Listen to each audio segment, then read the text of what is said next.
Okay, folks, better late than never. And it wasn't because I overslept. And I even stayed up until I didn't get to bed till. Oh shit, what's going on here? I didn't even get to bed till like 1 last night. Now I had to wake up this morning, help my daughter study. So,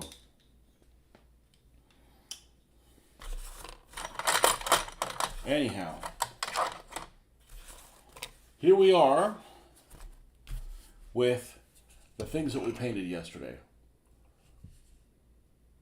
The Tiger 1, the Opel Blitz, the M8 armored car, and the two T-34-85s. Now, we're going to do the Tiger 1 first, because the Tiger 1, we have to do the wash on it. We have to do the wash on it. The other ones aren't going to get a wash. I haven't done that with the winter vehicles. I don't know why. I just decided not to do them, and, they don't get that. So we cut some new cardboard. Of course, this is all bent out of shape, literally. And this is where we're going to give this thing a wash. And I actually did not realize that the Tiger that they have at Bovington has a paint scheme similar to this. I have no idea. I literally do not know. I don't really pay attention to what museums have for paint schemes because they've been wrong before.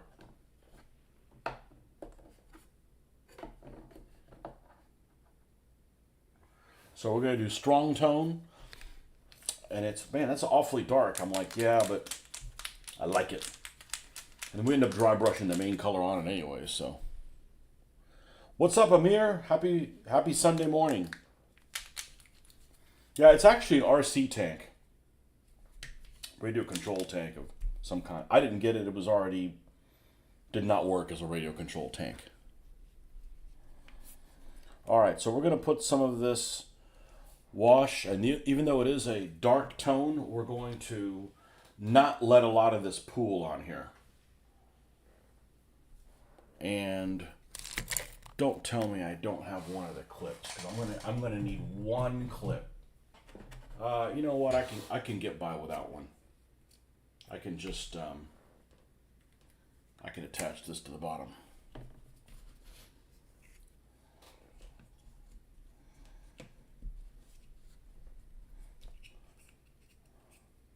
I thought I could do that. Just off to a 2-hour later start than normal on Sunday, but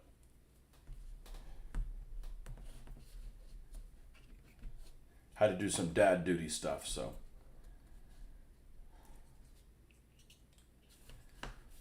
Okay, this isn't working.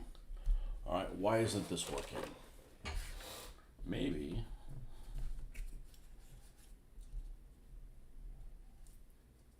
There we go. All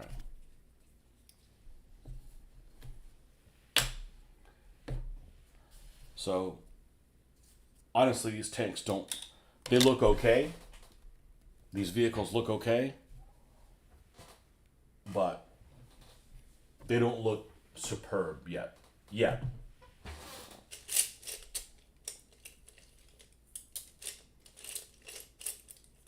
I'm going to use this brush that has been used for a wash before. And I got to do this first because I can't do anything until this is settled.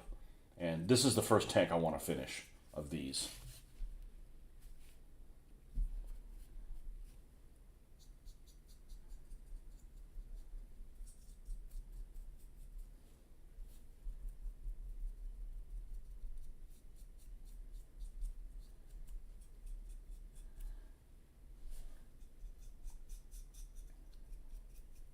The only thing I don't like about this method that I'm using, well, other than the drying time, I don't like that. I like to constantly be working on something. I don't like the drying time. I don't like that it's glossy. Because the problem with the glossy is it's running interference for your brain of making you really see how it looks. That's why when you clear coat something with a matte finish, it's one of the reasons it looks so much better. Because you get rid of the glossiness from this, but it probably helps applying it too. I don't know. I don't know how this is formulated, but I was very happy to find out when I found out this was on 1/72nd scale. And I probably could have pried this hatch open and make it an open hatch, but it's a little bit more sinister when this thing is just all closed up, ready for business. Ready for business.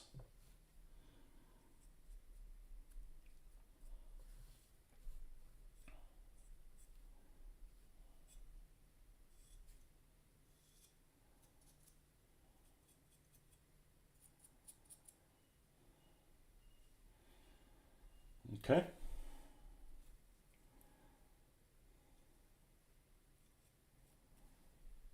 Make sure we get.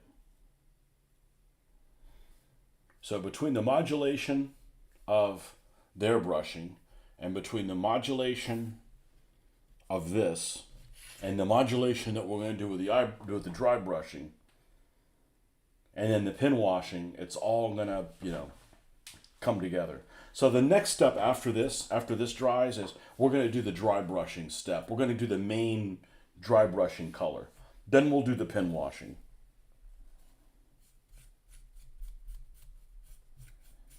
And the pin washing seems like it takes forever, but I actually like that step.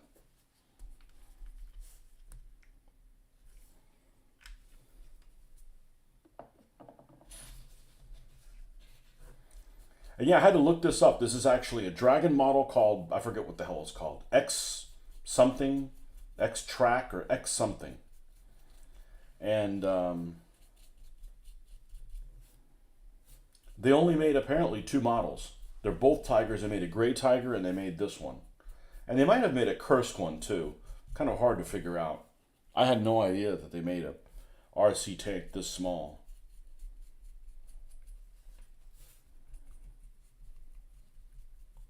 And I don't know if I'm going to want to thread the tracks. Probably not. I'd have to take this thing apart, and I haven't done that. I haven't done that on this vehicle.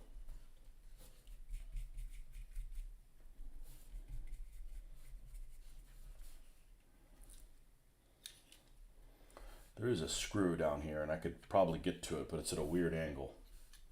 And there's no screws on the bottom.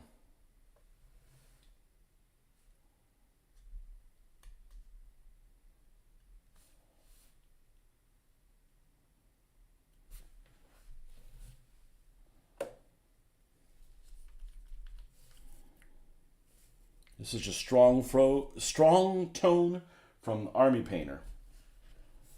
I used to use Agrax Earthshade until they changed their formula to it's super tacky and not as good.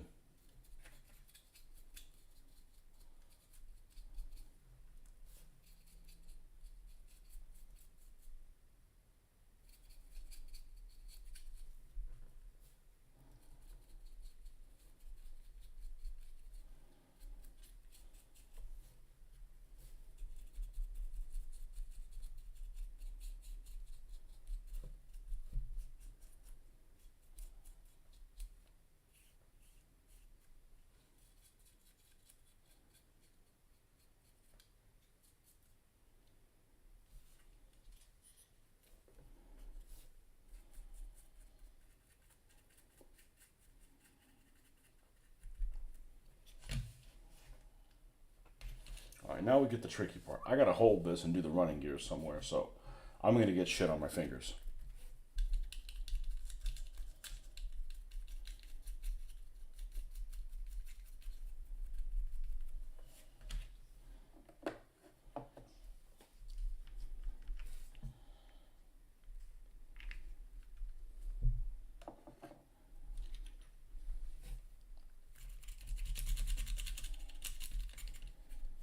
And I'm not laying this on really thick. This should be completely dry in an hour. We're gonna go mess with some of the other vehicles.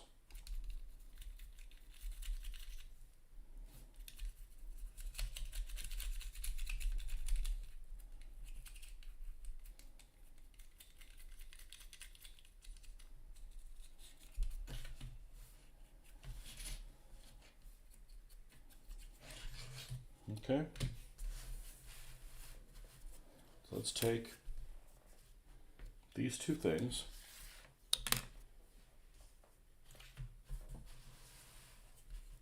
And we'll put it there. And let's get this stuff off with hand sanitizer.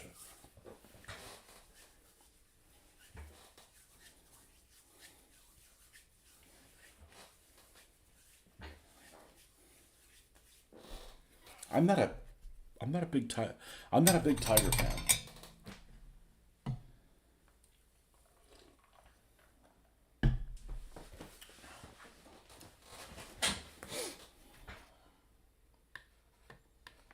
I don't hate them. I'm not a Tiger lover.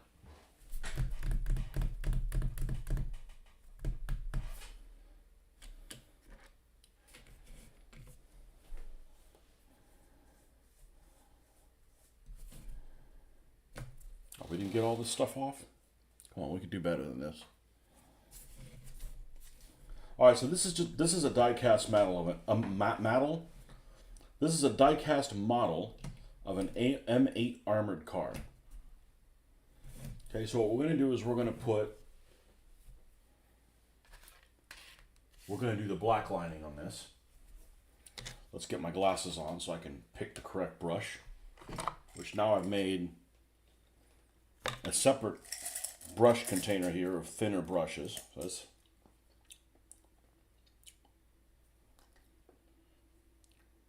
no, that one was a has-been.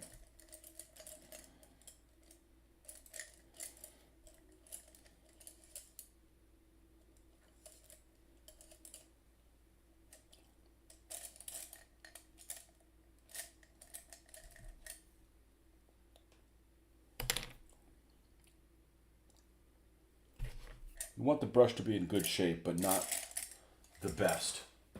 The best ones I want to use for faces on people. So we're going to take this and we're going to add panel lines so that they stand out. Now, what do I have left here? I have a little bit of this old Nuln Oil. Let's go ahead and kill this thing. You can get rid of a bottle from here.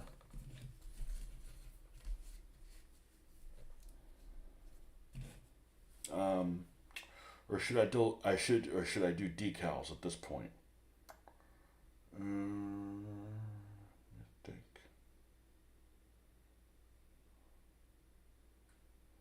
Let me think about that.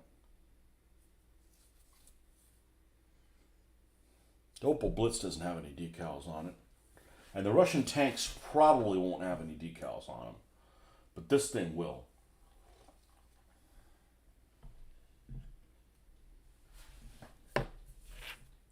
Let's go ahead and clear coat it, and then we'll move to one of the other vehicles to black line while this clear coat is drying. It's all about keeping everything moving.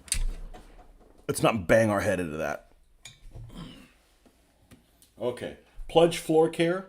This is what I use for, hey look, the video's not reversed. Yeah, well, we're not filming off the camera.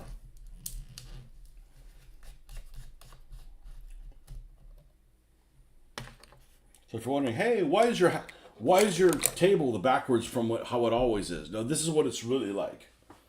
It's not the other way. It's like this. Let's get a clean brush. We don't want to grab something dirty, stick it in this floor care finish, and then apply it to the side of the tank, and it's permanently stuck in there.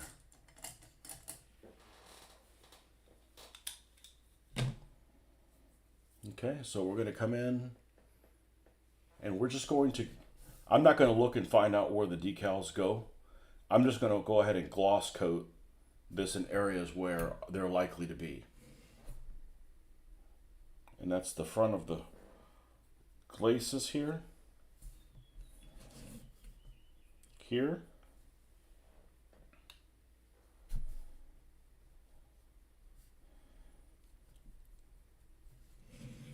I don't remember where. I'll look into that later. But I actually have an armored car book, I believe.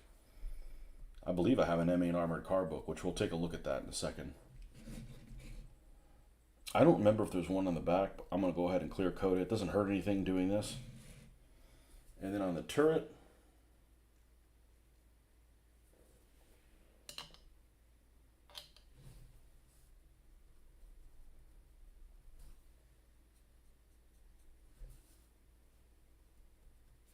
just like that. Okay? Now this thing will dry. Okay, now we'll move on to something else. This is the drying pad. Okay, the Opal Blitzen. Let's go ahead and peel. We get the tweezers. Let's go ahead and peel this mask off the windshield and see how we did.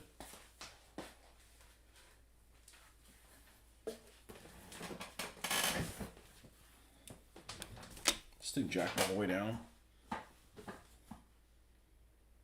It is now.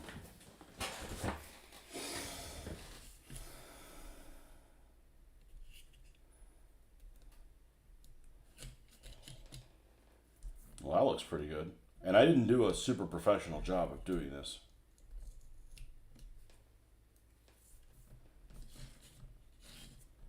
It's pretty freaking good. Okay. And there are separate wheels, which I can probably go ahead and attach at this point. They're not going to get in the way of anything else. This is just a Dunkelgelb vehicle with a white overspray.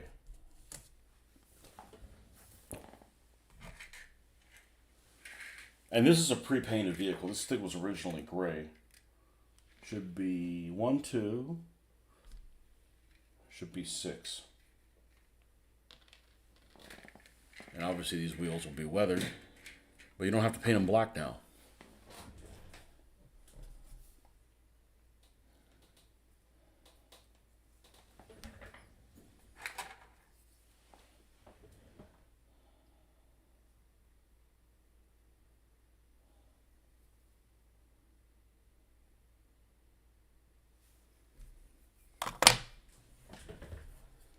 All right, and we need to get them all the way to the inside.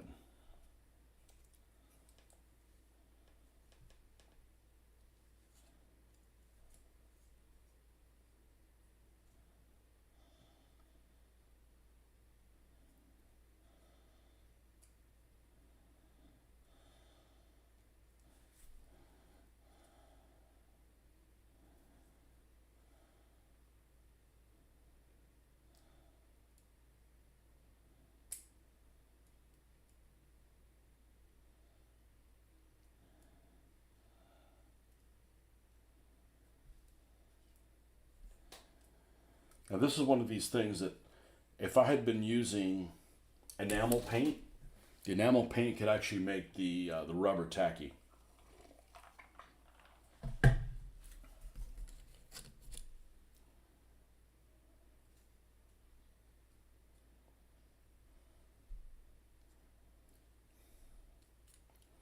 If it reactivates the rubber.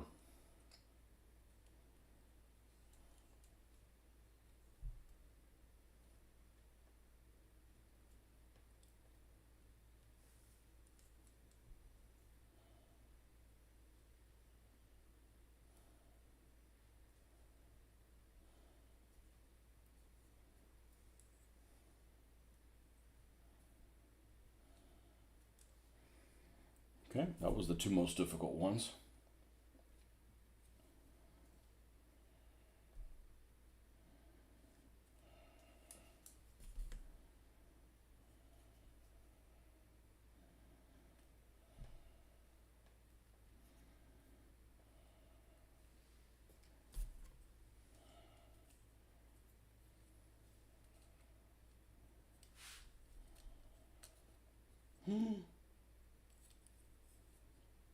Okay, that felt like it broke.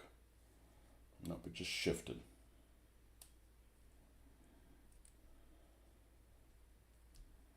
It's not Monday. We're not bending over today.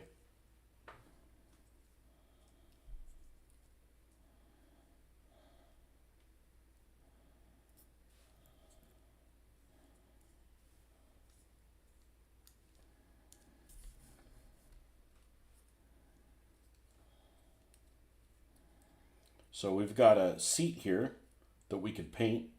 I don't know that it would be that useful painting it because it's going to be inside the cab, but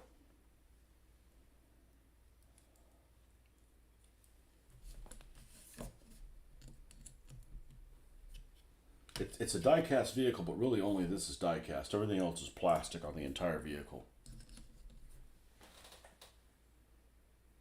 Another day of modeling. Yeah, off to a little later start than I would have liked, but real life calls. Okay.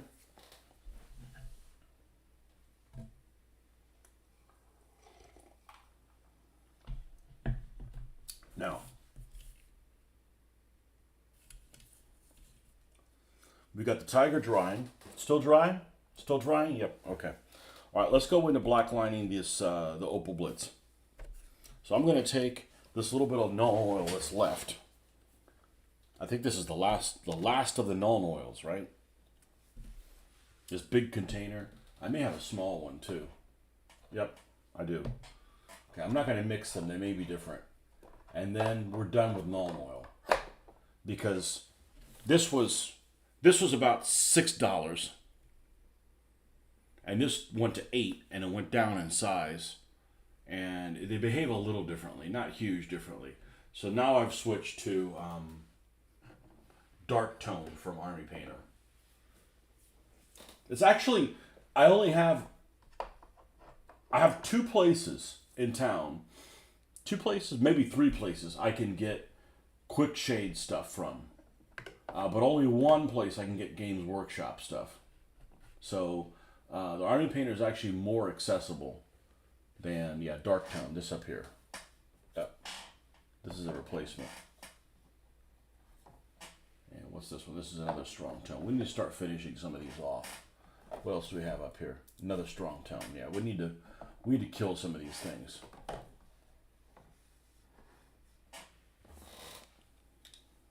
All right. Well, I did a no-no, which is leaving this thing open. If this thing gets knocked over, I'm gonna wish I wasn't. I wish I picked a different hobby. Luckily, it smells good. You came across unmade M20 utility car and two M1340s by Italeri this morning. Also some Dapol HOOO plastic buildings, the old Airfix trackside. So this is stuff that you had that you didn't know you had. It's like it's Christmas in May.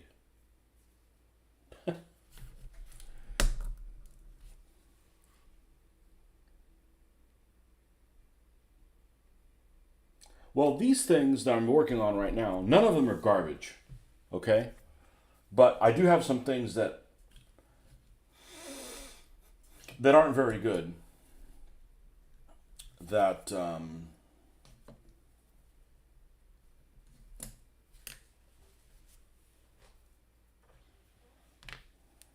that is going to be nice to be able to give them a new lease on life. Necromancing things. Oh, that's fucking stupid. I felt it. Mole Man strikes again.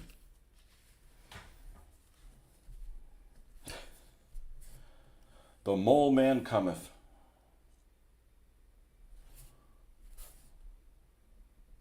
So I try to be kind of neat with this.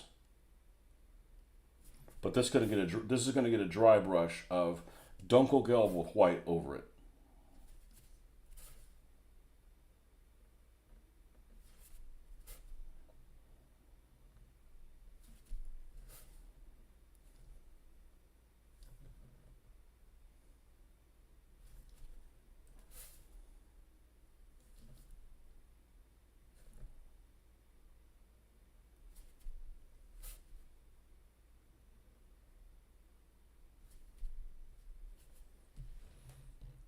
Decluttering can be, it can be. Yeah.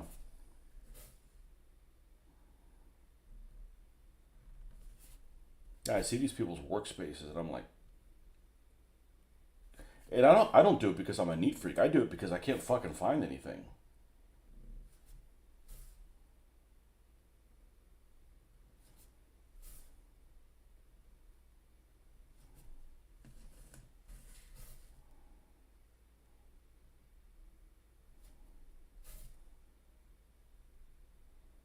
You go looking for something and you go past it several times. You overshoot it.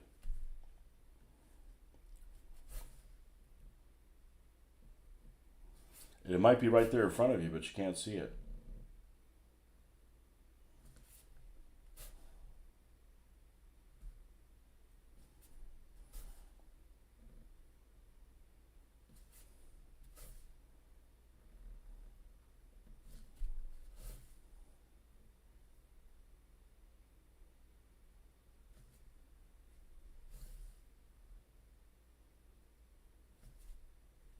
What was it you found?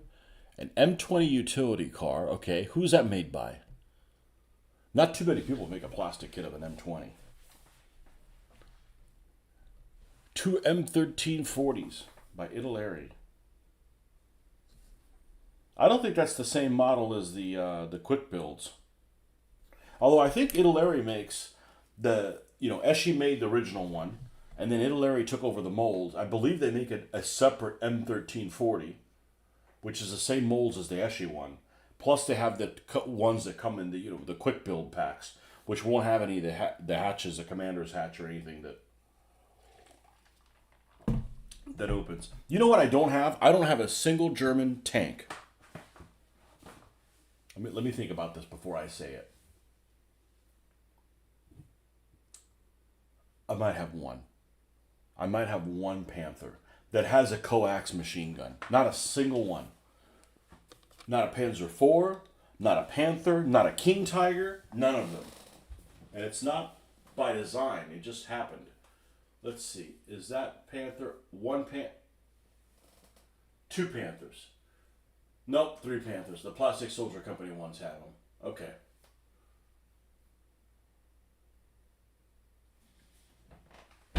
Yeah. Well, that commander doesn't need to be firing that AA machine gun. He needs to be directing fire. He needs to be giving his pluses to making sure the main armament lands on target.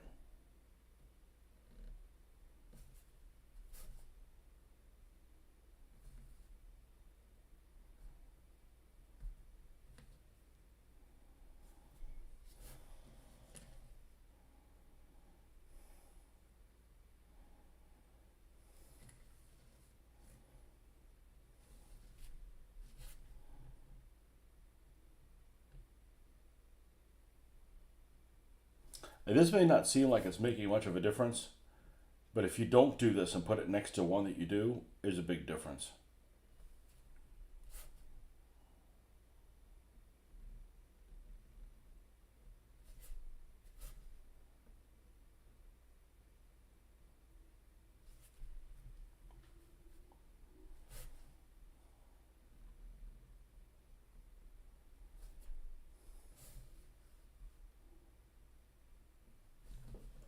Now, who the hell makes that M20?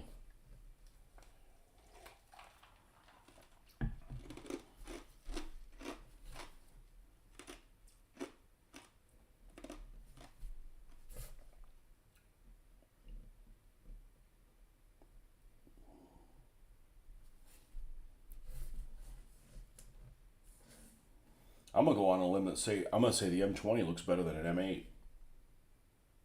M8 has kind of an ugly turret. Sorry, dude.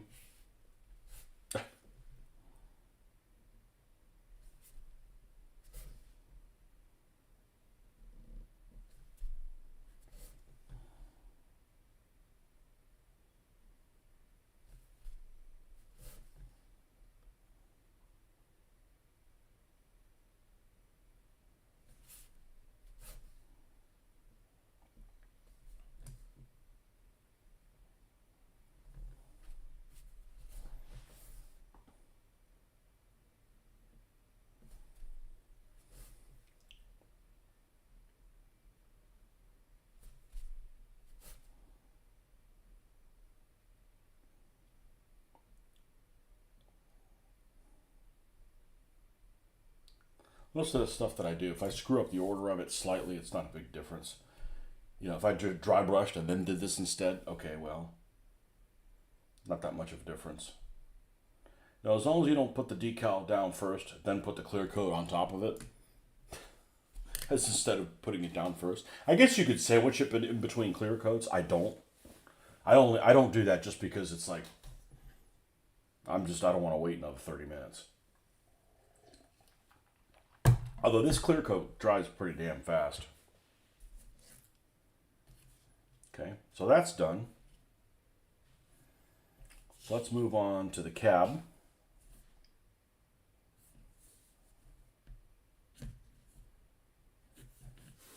I'm going to try something I've never done before, which is I'm going to grab a smallish paintbrush. I'm going to put a tiny squeeze of hand sanitizer. Is that a tank? No, this is a truck. But this one is. There's some tanks here. It's mostly tanks. Just on the one of the screens are the trucks. Take a little bit of this hand sanitizer and have a little bit of overspray.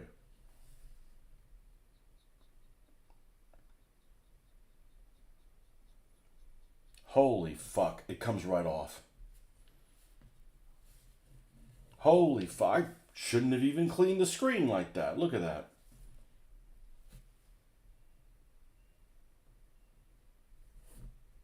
And you know the hand sanitizer isn't going to mess up the clear coat.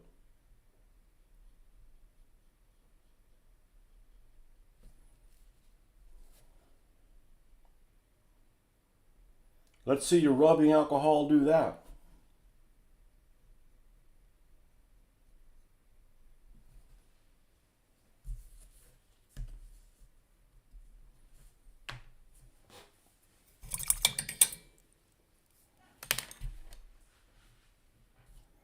Okay, back to where we were.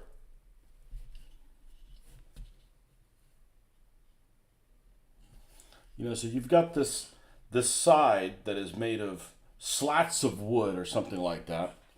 And we want to make these things pop even more.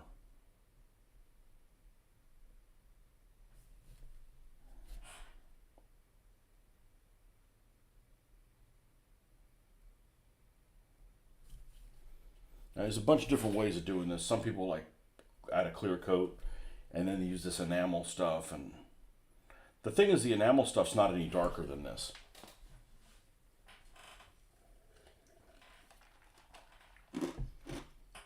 And given a choice, I'm always going to use acrylic. For the cleanup, the no smell, the forgiveness, and the acrylic doesn't reactivate other things.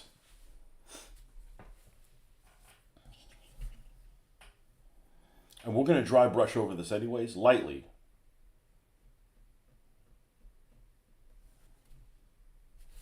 Now, the first time I tried this, I wasn't so sure that this method was going to be the one I was going to like, but we've done this a couple times. Now, I haven't done a Dunkelgelb white vehicle, a winterized Dunkelgelb vehicle yet. But the Soviet tanks turned out exactly how I wanted them to. So this looks a little sloppy, just a little bit. I mean, you got to get in there and really look at it. I'm absolutely terrible about finding the computer. Let's see, where's my phone? My finger there. But then when we end up doing that dry brush, which we're going to do anyways, it will remove all of that. There's no point in using white spirits and try to get that to go away.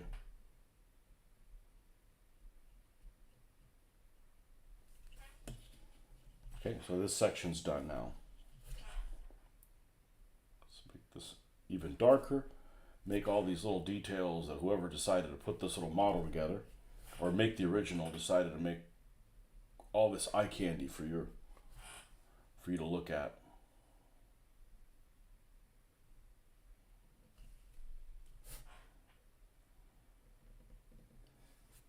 Okay, it looks like there's some kind of rivets or something here.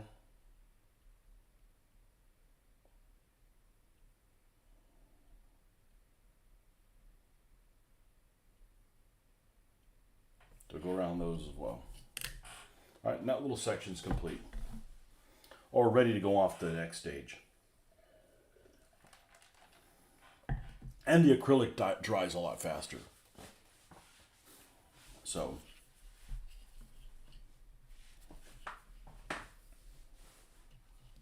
now I don't know that I'm going to put any national markings on the truck. It's a misnomer that they have those. But I'll take a look at that. Maybe we can paint a Balkenkreuz or something back here at the back or something. Well, we can hand paint that.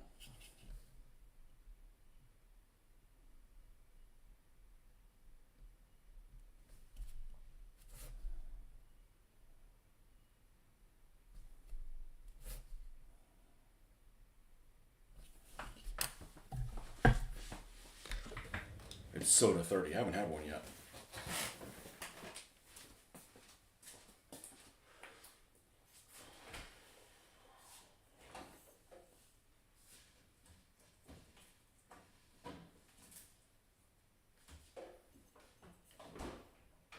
Stayed up way too late last night. I didn't get home until after midnight.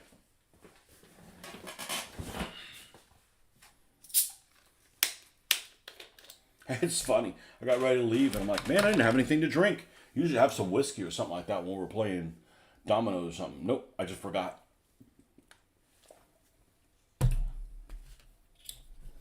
It's okay. If you forget to drink, that means you really didn't need to.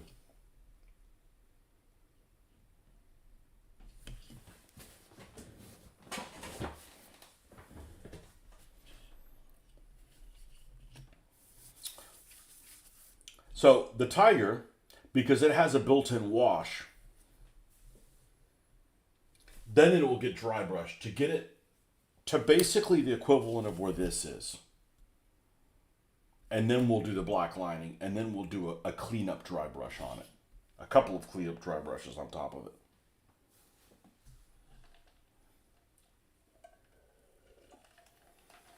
it. But with that one, I'm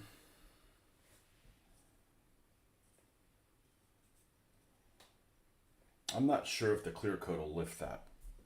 I'll wait a little bit longer.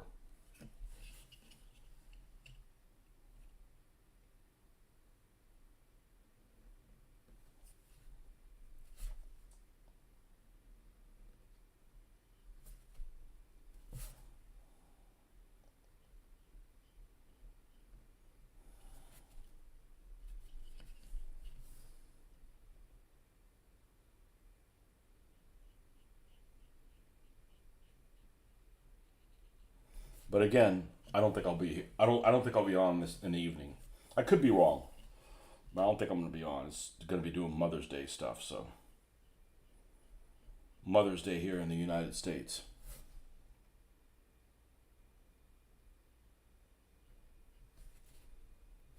And then we'll be back on our regular schedule starting tomorrow.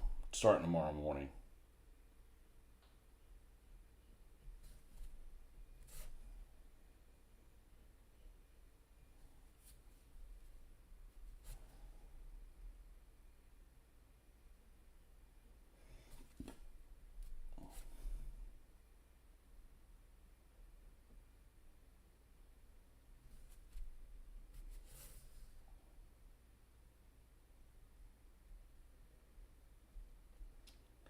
Mitch ended up sending me a message yesterday where I guess it was announced. I don't know if it was true or not,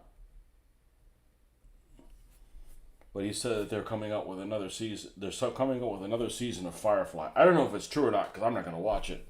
But he's always razzing me about it, like that I don't like it.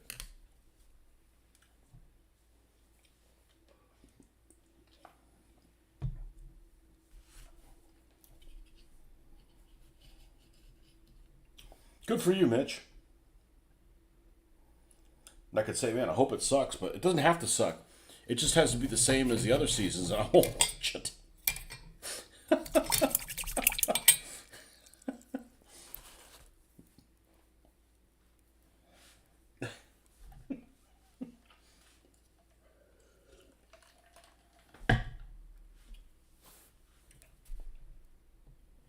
I'm going to switch this out.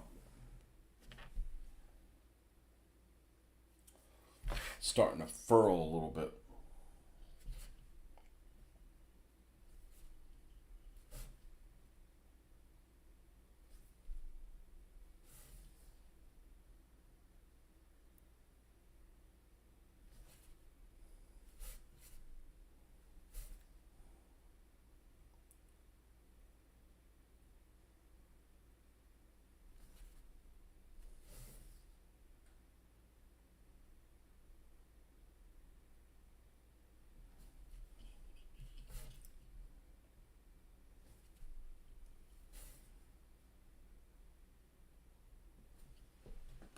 We had Mothering Sunday. Oh, that's a great name for that. Mothering Sunday. On 30th of March this year, it's always on the fourth Sunday of Lent.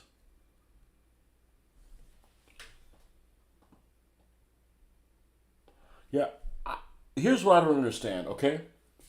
I don't know any holiday that varies as much. Hanukkah might as well, but I'm not Jewish, so I don't know. I don't know when Hanukkah is. But Hanukkah jumps all over the place.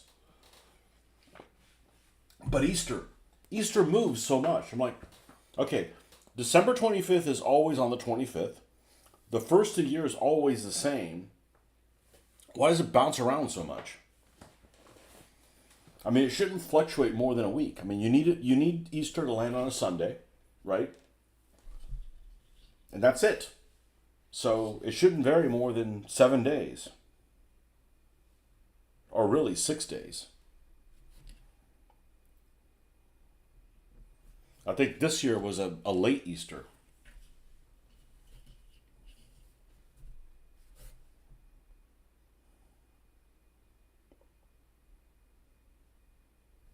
Mothering Sunday.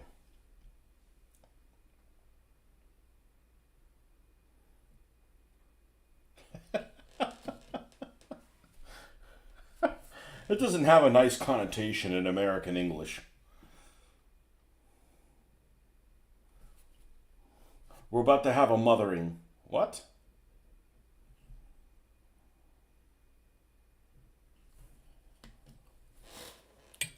My wife is working on kind of a side gig. Kind of. To put it simply. And she had to come up with a name of her thing. And she helps executives and stuff kind of getting their shit together and getting organized and things like that. And one of the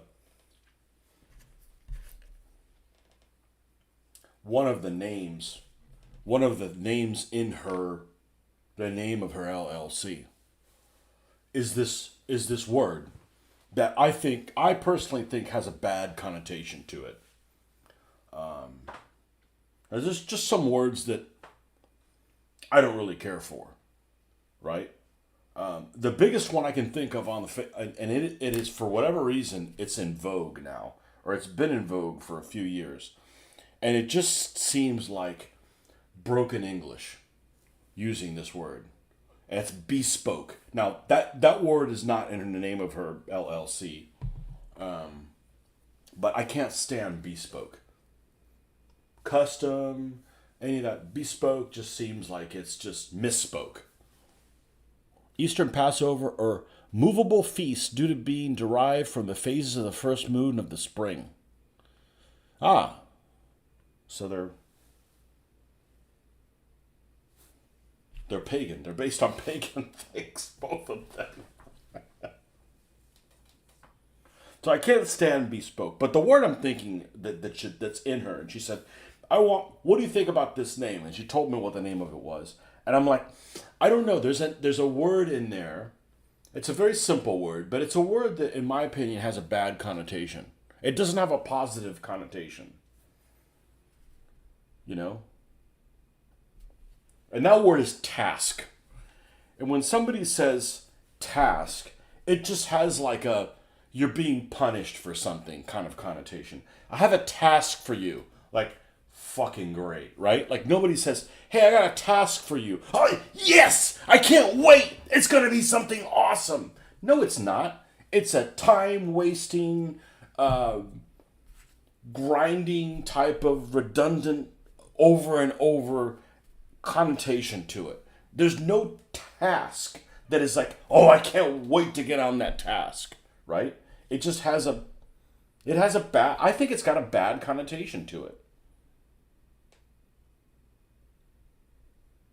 You know, there's a lot of words that, for better or for worse, I think have a bad spirit, right? There's a bad spirit that surrounds them. Mother-in-law is one of those. Now, I don't necessarily have a bad mother-in-law, but some of you guys probably don't enjoy who your mother-in-law is.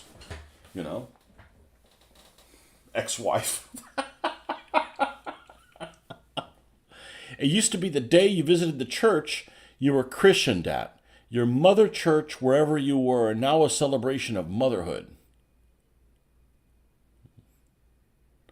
It used to be the day you visited the church you were christened at. What's the difference between christened and baptism? I only know the Catholic stuff, so the other non-Catholic things, I don't understand them.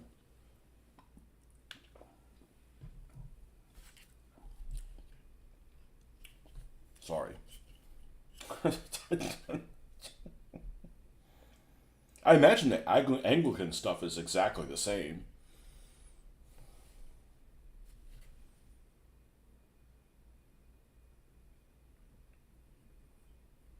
Hey, what about that pope that was in the running? There was a pope that was in the running, and his real name was supposedly was Pizza Balla.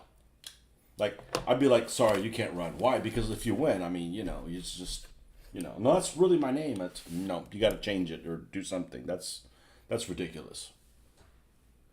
They're the same thing. Okay, a baptism, Christianing, the same thing. Okay.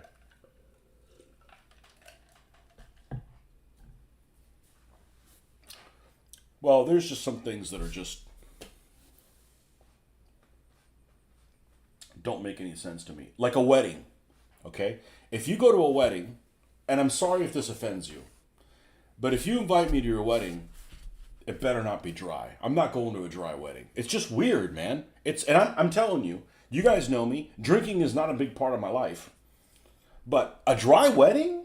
Like, the hell's wrong with you? Not saying get lit. Actually, a wedding better have liquor at it. Let me just quantify it that way. I'm like, well, we got beer in cans. That's not a wedding. I mean, it can be for you, but I won't be there.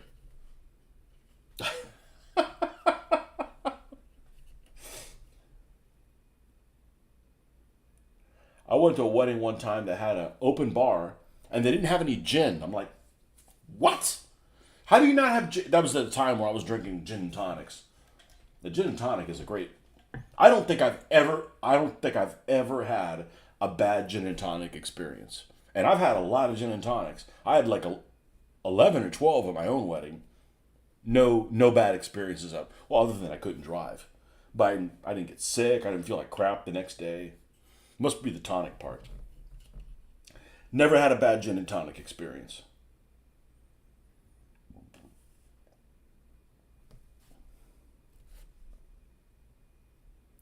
Dry wedding? Absolutely not. Don't count me. I'm not available. I'm busy that weekend. Baptism was a rite of the Essenes, a sect in the Middle East that John belonged to.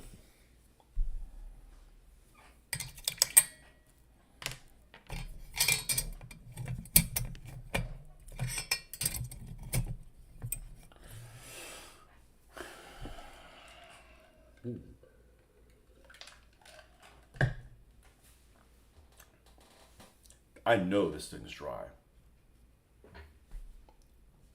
All right. Let's multitask. Well, let's multi-dry. Okay? And one of the things that I need to do is we need to find the clear spots for the tiger. Now, I don't know exactly where they're going to be, but I know where they're not going to be. There's that game, what's that game called that came out? That I have it for the console.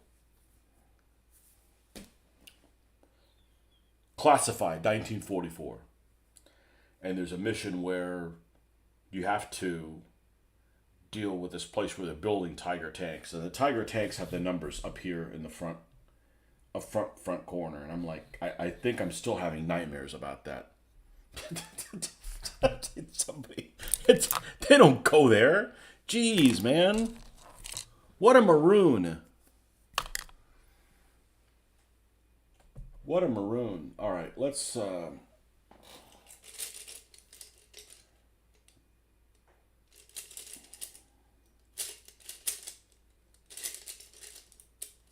Yeah, don't call me for a dry wedding. Sorry.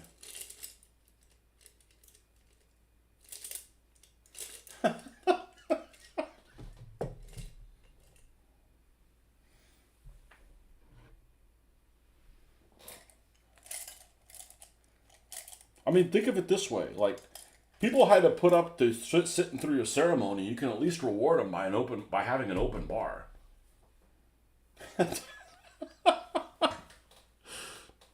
Gin has been at the center of your worst. Really? You're not holding your mouth right, man. I need to be your wingman. I've never had a bad experience with it.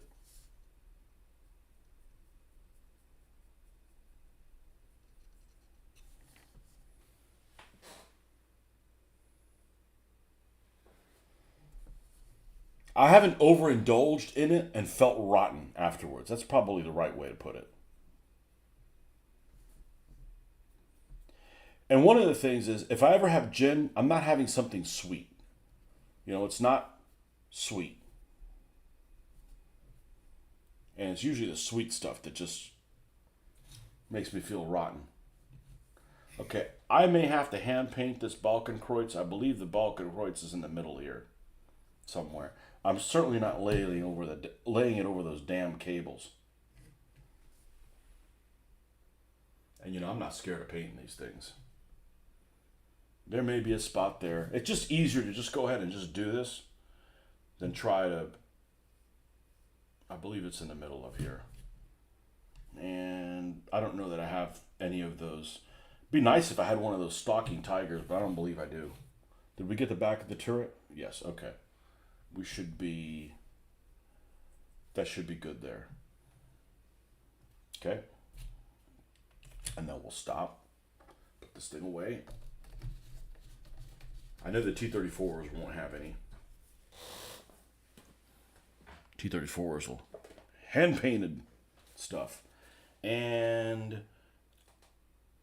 I don't know about the Opal Blitz. If the Opal Blitz gets one, we'll hand-paint it. It doesn't get them on the doors. That's a misnomer. That's only in video games.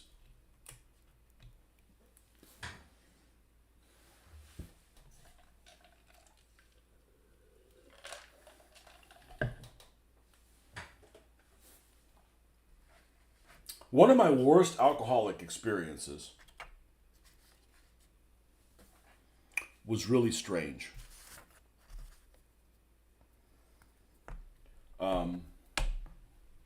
My worst alcoholic experience that I can remember didn't even involve over drinking. Yes, my worst alcoholic experiences have never had to do with over drinking. I think they've had to do with dehydration. My wife won't drink gin again after a speaking in a Martian experience. I guess the Martian didn't listen. That's why when they come to Earth, you should just shoot them. We come in peace. You come in pieces. Boom! You took the paint off a friend's front door when I was sick 44 years ago, then almost killed myself by adding what I thought was lemonade to a vodka from a bottle that someone was storing gin in. Yeah, there's all kinds of you're lucky to be alive moments and all that. I need to read. You took the paint off a friend's front door when you were sick. You got like some noxious vomit. That was like that little creature in that little spinning lizard in Jurassic Park. It takes the paint off the thing. Almost killed yourself by adding what I thought was lemonade to a vodka. I wonder what was in it. Was it like paint thinner or something? I have a reception for, this is only a few years ago. This is probably my worst alcoholic experience. Alcohol was involved, but I don't think it was alcohol induced in the normal way that you would think. Anyhow, so we have a rehearsal for his wedding, I'll say 4 years ago. It's something like that. We go to this, we have the rehearsal, we go to this bar afterwards, and they have, and this is why I hate, I prefer liquor to beer. I don't drink wine at all, basically. Wine makes me flushed and I get a headache. Doesn't make me feel worse now. It just gives me a damn headache. And we go to this bar, and they had Japanese whiskey there. I was looking through the different stuff, and they had Japanese whiskey it was like the same brand that I've tried before, that I had at home, but it was a different variety of it. Hibiki or Centauri or something like that. Anyways, I like this stuff, so I'm like, oh, I'll have that. I didn't know what the price of it was, which was a mistake, because it was $52 fucking each. I think it was $52 fucking each. And I had 3 of them. Oops. And it's not like I had a whole fucking cup of it or anything. So anyways, I'm feeling fine. I don't know that I ever had more than a very mild buzz. I probably could have driven out of there at any time. And it doesn't have anything to do with driving.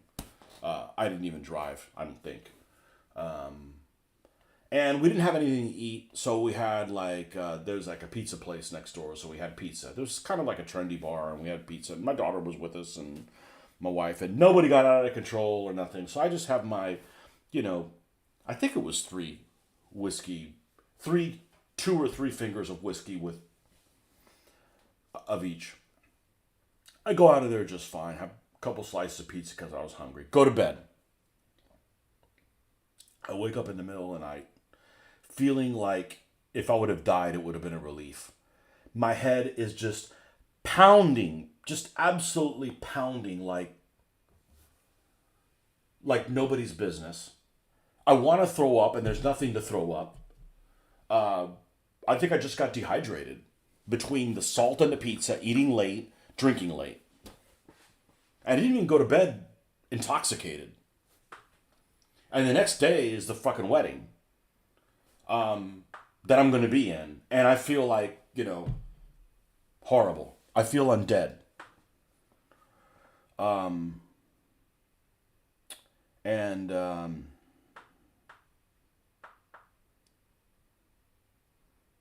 like, take pain relief medicine, throw that up. Have water, throw that up. I'm like, it's just dry heaves, just absolutely horrible. And I didn't even drink that much. And I didn't drink something that I don't normally drink. I think it was just too fucking late. And I got dehydrated, like I didn't chase it with enough fucking water. Which is one of the reasons why I never drink alcohol, because you got to be like mindful of like, all right, let me make sure I'm hydrated. All right, make sure it's all those different things. And I stayed in the hotel room, and the wedding was like at 5, and I made a miraculous recovery. I recovered so well. Well, it took a while, but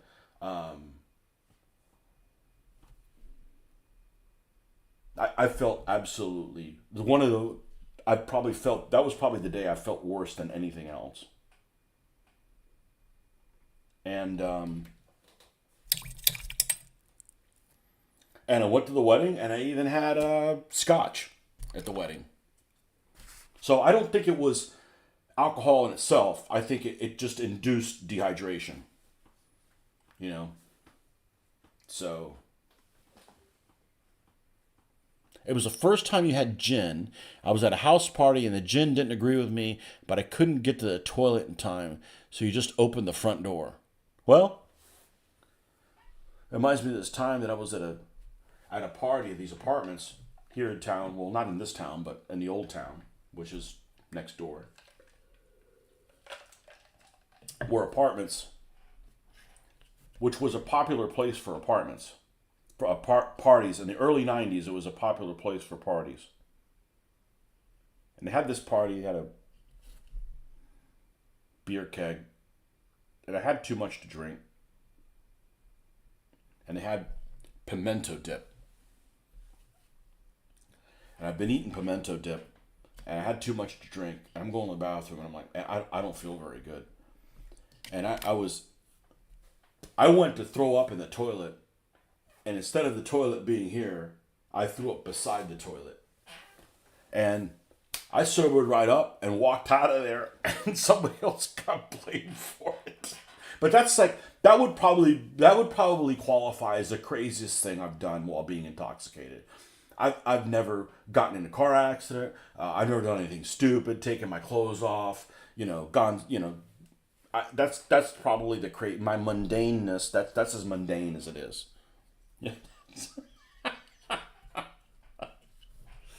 I'm out of here. I don't even remember whose party it was.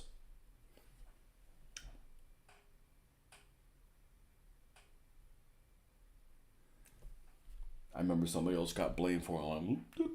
Because it literally sobered me the hell up.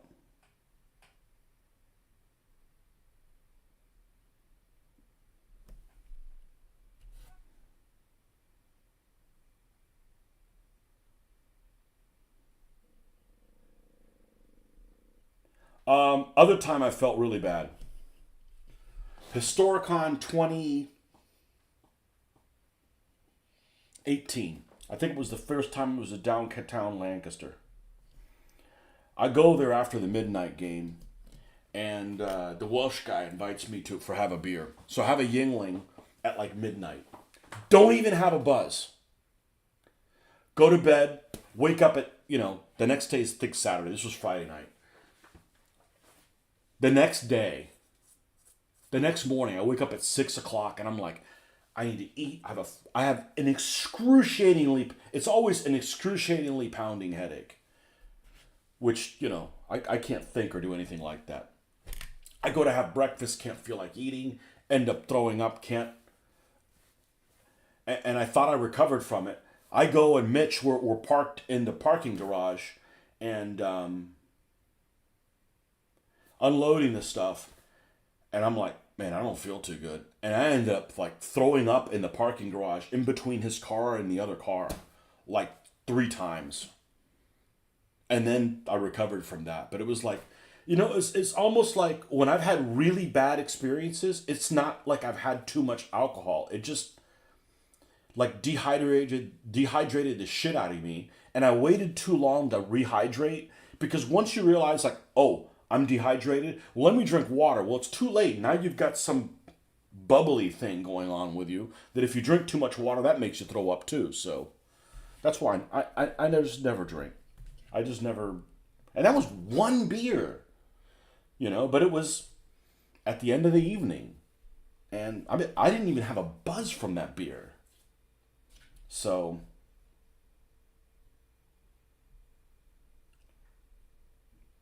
I love to talk about drinking, but I just never do. And it's not like I get sick every time, but I got to be mindful of what I'm, having all the time. And there's no rhyme or reason. There's no rhyme or reason to it at all. I don't know what it is. A couple years ago, I go to a game convention here in Florida. We went to this one place that opened up. That was, I forget what the hell the name of the place, but it's a walk-ons. That's what it is. It's like a sports bar kind of place, but it has good atmosphere. It doesn't have the atmosphere of like a sports bar. So we go there with all the guys, and they've got these huge monster-sized steins of beer that you can have there. And they have on tap, they have one of my favorite ones from Florida, which is called Orange Blossom Pilsner.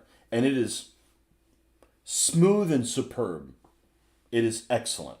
And I think I have 2 of them. And I'm feeling pretty good. And was I playing DBA, or I just stopped playing DBA about that time? Something like that. This was a couple years ago. I get back to the convention, and because we had a full meal, and I had a beer, and then I had the meal, and I had another beer, and like I didn't need any more. I'm like, I'm good to go. And I get there, and as soon as I walk in to the convention, somebody says, "Hey, you like whiskey? And I'm like, yeah. Oh, well, so and so's got some whiskey he's handing out. Go over there for your samples. And it was a good guy I kind of know. And I'm like, all right, I'll go over there with a red Solo cup or whatever. I said, I hear you got any whiskey? Oh, I'm out. Well, is all I got is vodka. And I've had a couple of drinks, and I'm not a vodka drinker, or I didn't think I was a vodka drinker.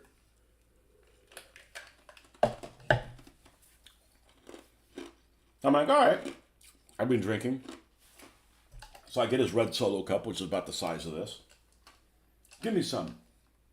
And he fills, and it was this, I'd never had this before. This was before the war in Ukraine, I remember, because it was Russian standard vodka, and it looks generic looking, like you're going to use it to clean your brushes and turpentine or something like that.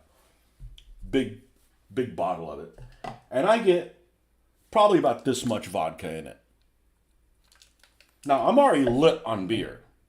What? What's the saying? Liquor before beer, never queer? I don't know, whatever it is. I didn't care what order it was. I have no intention of smashing this down.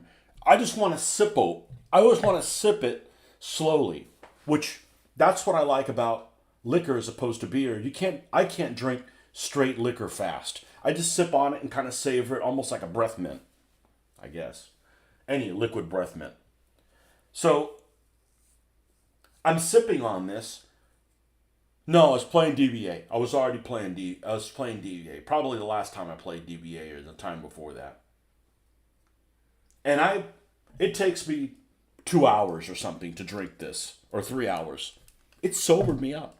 As I'm drinking it, I'm getting more sober. I'm like, this makes no sense. So alcohol doesn't make any sense to me. I've had really bad experiences or headaches.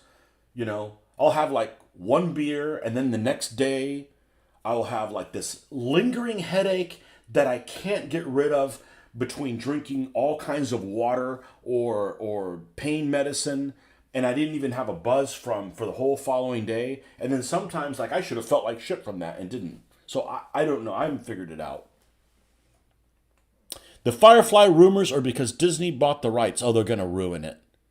The chances of having any original cast are next to zero from what they have indicated. My Firefly needs were met mostly by killjoys. Okay, I need to go tinkle. I love to talk about drinking. I just, never drink. Which is fine, That way I can donate my liver.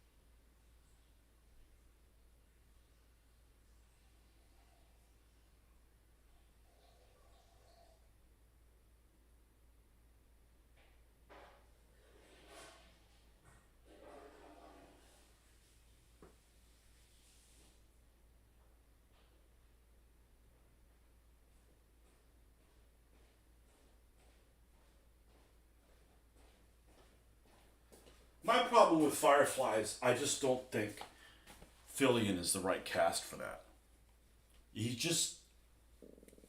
I just don't think he's the right cast for it. So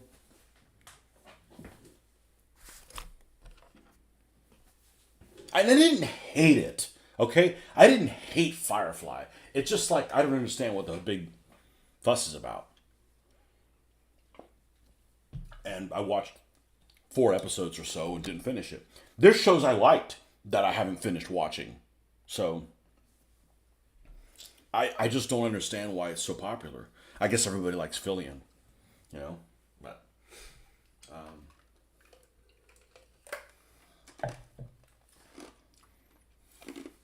he was good as a weatherman. He's just not good in a Han Solo type role. He's not Han Solo. For me, anyways.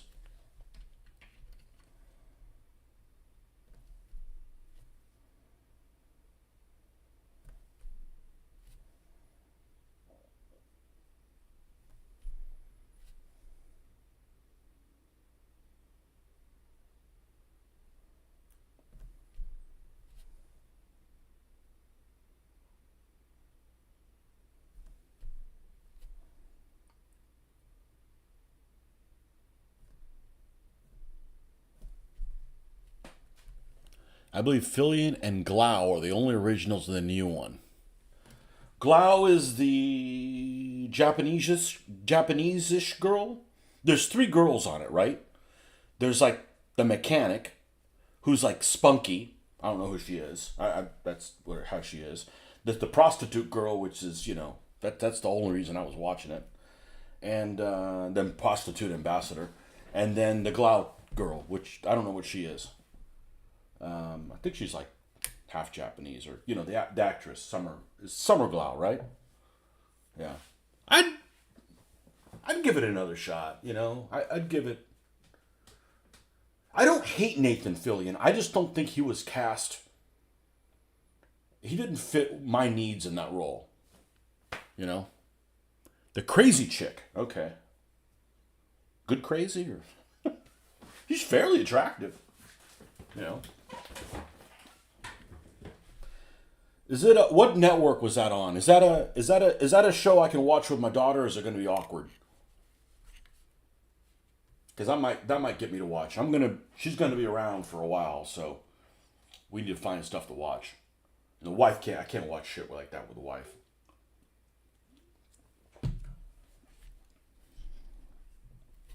There's a lot of stuff that I'm willing to watch with somebody else. I don't really want to watch on my own. Like I started watching Miami Vice. I didn't see it back in the day because it was a show of violence, so I couldn't see it. I wasn't allowed to see it. I was in my early teens when it was on.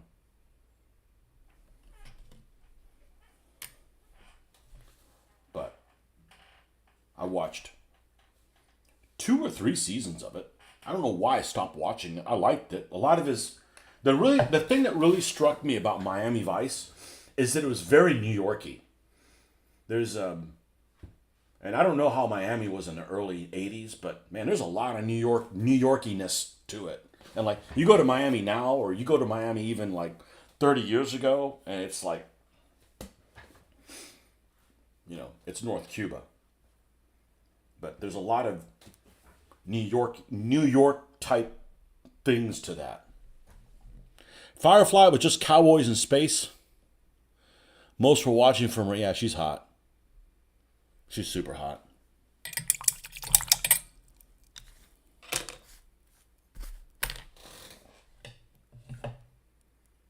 That's a term I use, and I don't really mean anything inappropriate by it. Like, that chick's hot. That doesn't mean I want to get in her pants. She's just attractive.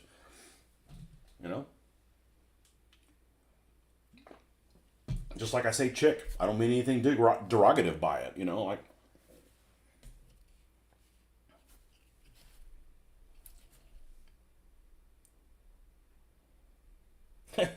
If you're offended by my language, I guess we just can't be friends.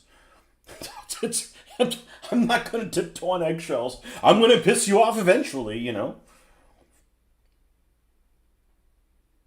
My daughter's really good about tiptoeing around there. She's got to tiptoe around people in college. I'm like, I just wouldn't put up with that. Just be yourself, man. If people don't want to accept you for who you are, then why should I be so accepting of other people if people can't accept me for what I am? It's not like, I want people be put in a camp or something, or dislike somebody because they're a certain skin color. Cowboys in Space. Was it? I don't know. Those cowboy shows, man, were really popular in the 50s and 60s, and I haven't watched a single one of them. That's a genre that doesn't appeal to me.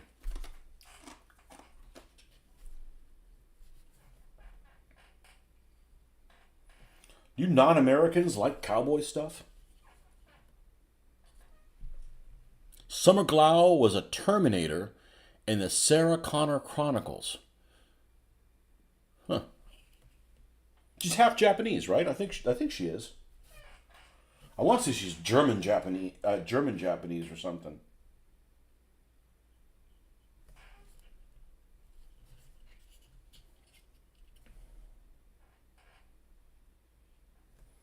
Yeah, sometimes I'll watch stuff and I'm like, all right, let's watch these in order. Now, there's one movie that was the Firefly factor for me.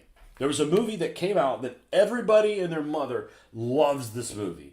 And I saw it and I'm like, So I decided to watch it again, and I'm like, all right, I actually like it. And that's Aliens. Now, the first Alien movie is excellent. The first Alien movie is excellent. And Aliens, I remember seeing Aliens, I was like, a lot of the same thing, kind of, And then I'm like, all right, I was bored or something.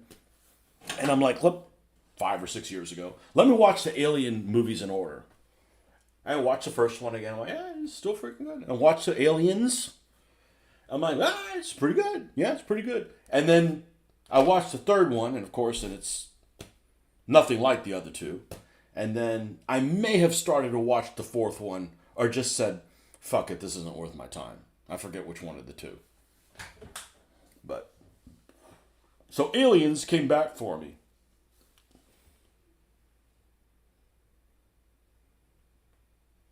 Scots, Irish, and German descent. Why do I think she was Japanese? Oh.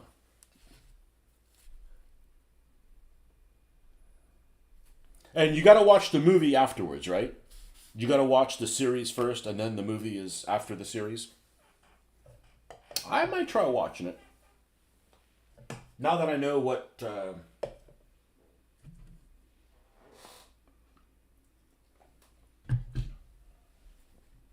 I don't remember any character. You got the three girls. You got Jane. You got Fillion. You got like a black doctor, something like that. He's a doctor, I think. I can't remember anybody else. Firefly cast. Everybody likes that. Everybody likes that. That's like people that dislike Raiders of the Lost Ark. There aren't any. People that dislike the Spitfire, there's that one fucker. There's that one fucker that opened his mouth that dislikes the Spitfire. That's the only guy ever. And I think they buried him.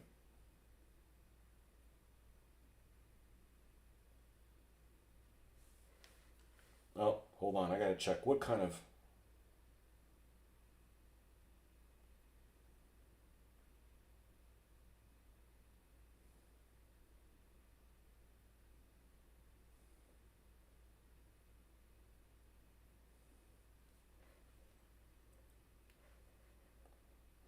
This will only take a moment.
Okay. Sorry, I got a newsletter for our.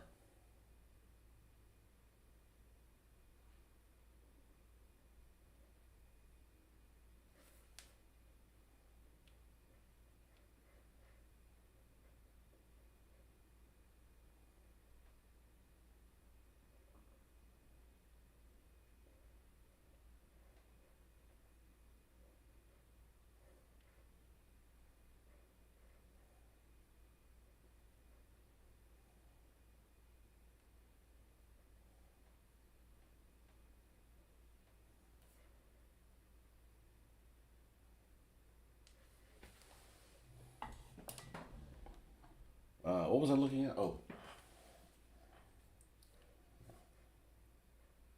Firefly cast.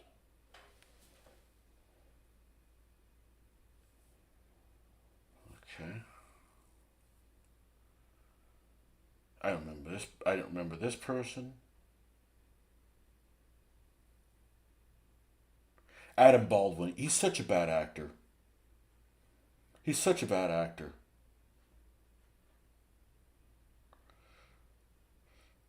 I had to suffer with him in what is it, The Last Ship? I watched a couple of seasons of that one. The first season was good. The first season was really, really good. And then it just got Hollyweird. It just got Hollyweird. The movie was made after cancellation to wrap up the story. That's what makes it so difficult to see a new series being made. All right, well, I promise I'm not going to watch the new series without getting caught up. Well, there's like 10 episodes in the movie, right? That's not terrible. All right, maybe that's my homework assignment. Find out why everybody liked Firefly Project. I watched 4 episodes. Or 3.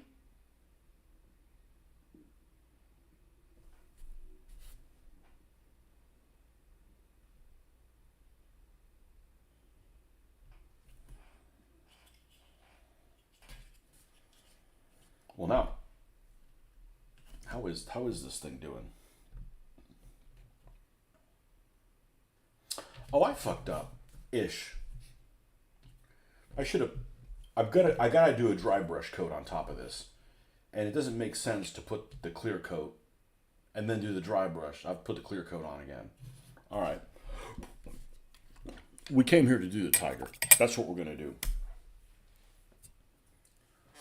Switch gears again. Oh, we're grinding the gearbox this morning.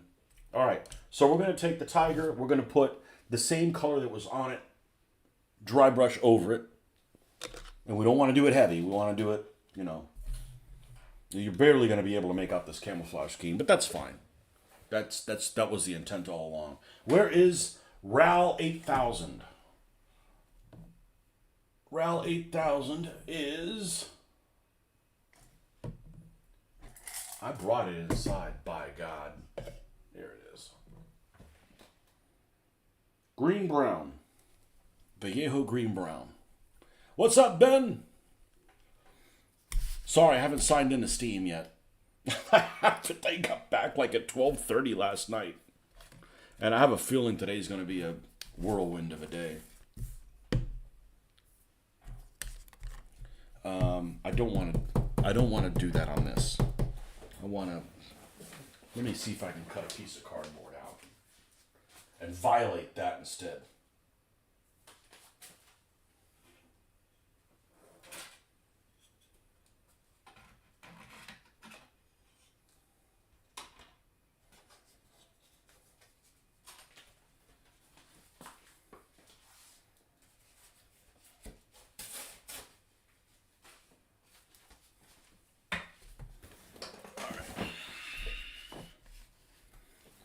It appealed to me as I played Traveler. I remember that. I never played it. And back in the day, it was just like Traveler Campaign. It even has an Elite video game vibe.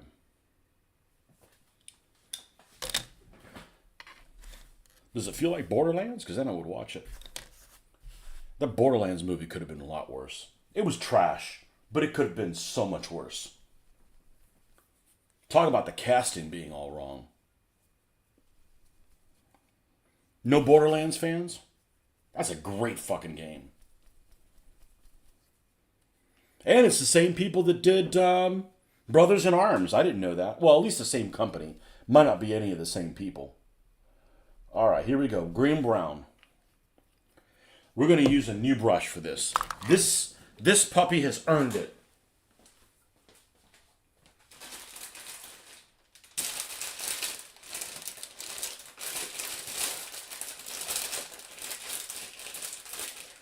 Let's get a new brush, one that's not too expensive. I don't have brushes that are too expensive. You can't find them anywhere.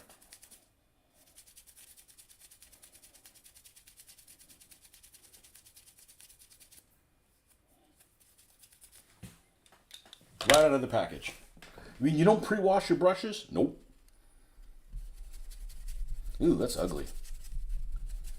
All right, start light and start with the running gear.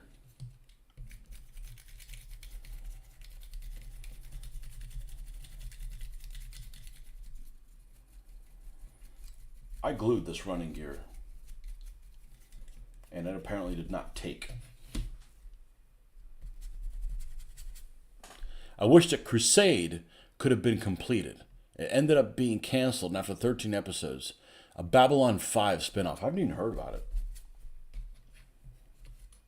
The only thing I don't like about Babylon 5, I think, I haven't seen the whole series, right? I just watched it as it was on, when it was on. With someone who had that channel, because at the time I lived alone and did not have cable, so I couldn't watch the show on my own. I know I could probably watch it all now. No, I liked the cast on it. I didn't like the whole theme of the shadow thing. So you've got these creatures that are unbeatable, but I bet somehow they beat them. Okay, that's just too, ironic, but ultimately that's not what I cared about. It was the interaction of the characters was pretty interesting. So my neighbor got DBA, and I have enough 15mm miniatures for an early Achaemenid army. Now I have to consider if 8 bow is worth it over 3 to 4 bow. Well, early Achaemenid just looked better with 8 bow. I'm not a deep element hater.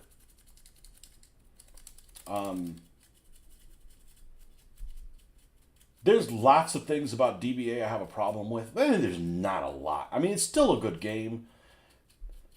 The biggest issues I have are the loopholes, or things that can't be solved. If you're going to play in a tournament, you can solve them if you're playing amongst, friends.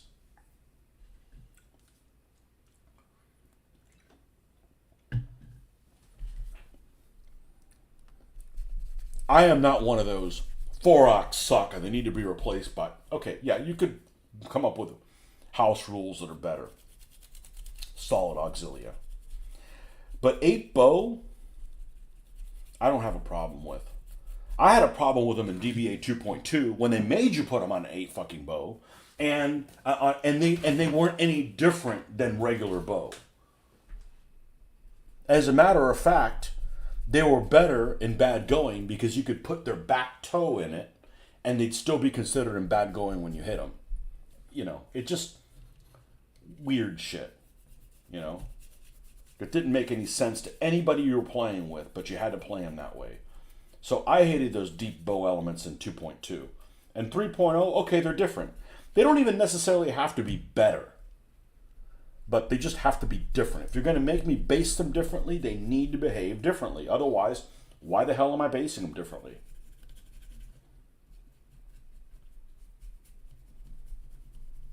So other than it takes a lot more time to paint them, the deep bow elements look excellent.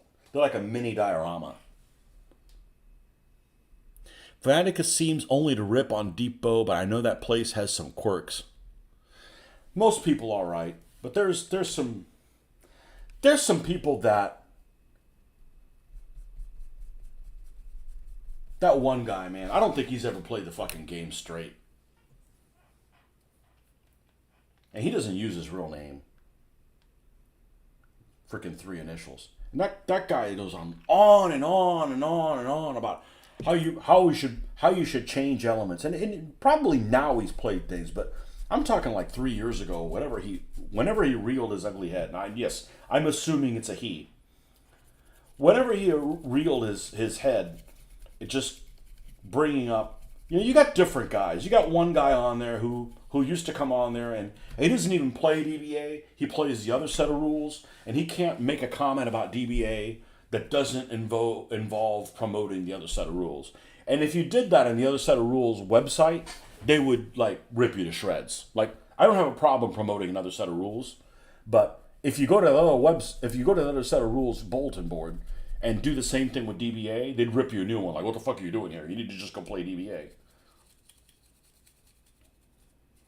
So that one guy that can't seem to play anything other than promote the other rule set. Then there's another guy that all they can do is promote his own set of rule set every time he comes up. And then you got, so you've got, most people are decent, but you got some people that are just like, ya basta. I've had enough.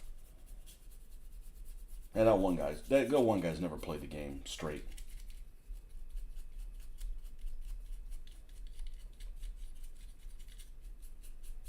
And some people that I think used to cause a lot of trouble, aren't on there anymore, including me. Dude, I would check that website multiple times a day, every day.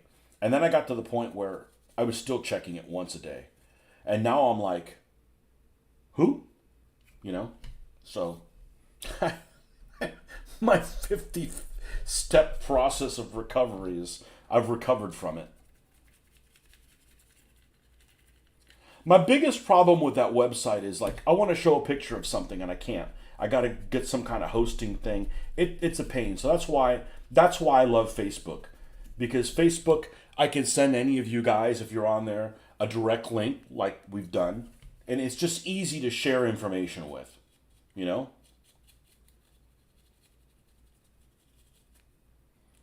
I think it's really good for hobbies.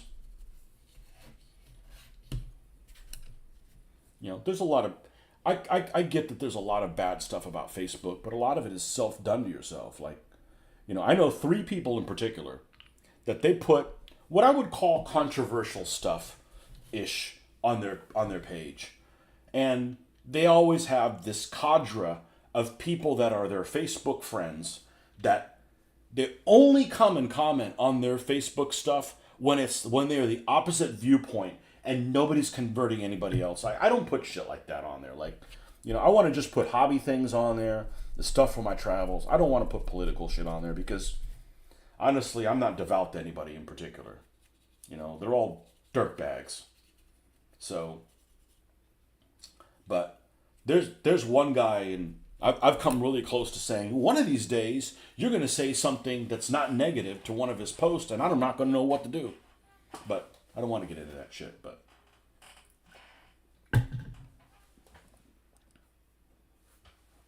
I like the way Deep Bow looks a lot. What I don't want to do is have an element that can be solid bow or deep bow and build both. So what I did was with the Burgundians, like, all right, I'm going to build the solid bow as solid bows and then put the front rank that I can switch in and out. So then I can go both ways, but make a unit that is make both versions completely. That's just like, I shouldn't be punished for that. Yeah, the DBF thing, I don't know what to make of that. I don't give a shit about fantasy stuff, to be honest with you. But I doubt that it fixes some of the issues that I have with DBA. DBA should be...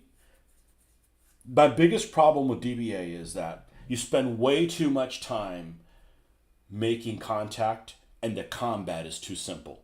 Like, I wish it was the other way around. I wish combat was more complicated and movement to contact was easier.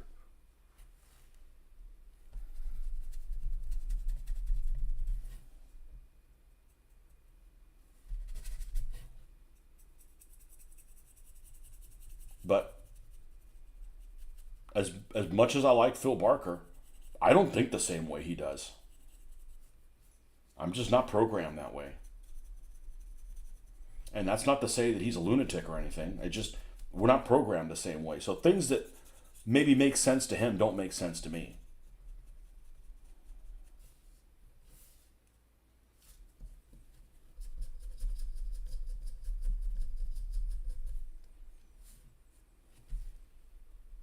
And I prefer something that is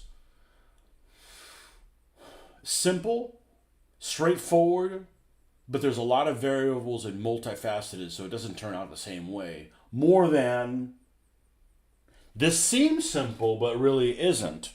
And then you got to do mental calisthenics.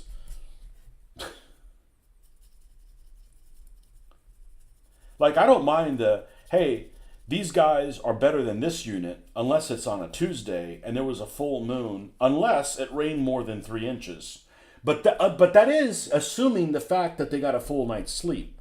But if they're wearing closed-toed shoes, but only if they have socks with them. So I like all that stuff, okay? And I like the fact that I can't see all the ramifications of what my decision is. that it might have unintended consequences, but I don't like that there's so many pitfalls that you actually playing it incorrect. Like that's one of my things. Like I like board games, but sometimes board games are too fucking complicated. I'd rather play a board game on a computer so you can't play it wrong. Like maybe the decisions you made were the incorrect ones because you didn't take everything into consideration, but the game won't let you play the damn game wrong, right? So you don't have any asterisk games like I won, but you didn't play it right, so it doesn't really count ish. If you ever heard Luke and I talking about asterisk, that's what it is. That is really unsatisfying for me. I want to play the game correctly. Maybe I made some bad fucking decisions. Okay. We all do them. Or maybe I rolled poorly. Well, that's always fun. But I don't want to I don't want the game to be so abstract that I am like make mistakes playing it. Applying the rules. Not playing it. I'm always going to make mistakes playing the game. That's part of the fun. But applying the rules.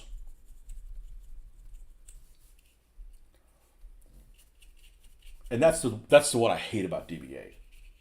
Is that play literally thousands of times, want to play the game correctly. So if my heart's in the right place, still can't fucking get it done consistently every time. It's maybe 90% of the time, but it's just hard to get over that. And that just bugs me.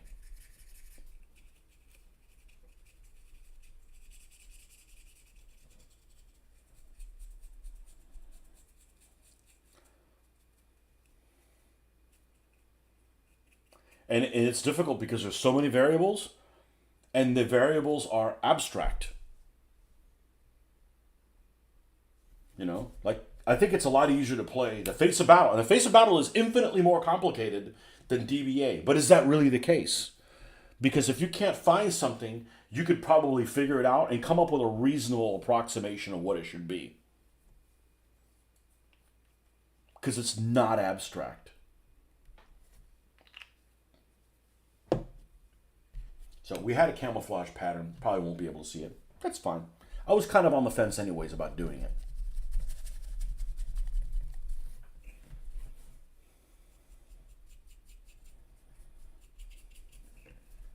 So this is the same base color, and this is if I didn't have an airbrush, this is what I would have done. I would have just dry brushed this on top of it and done the same type of look.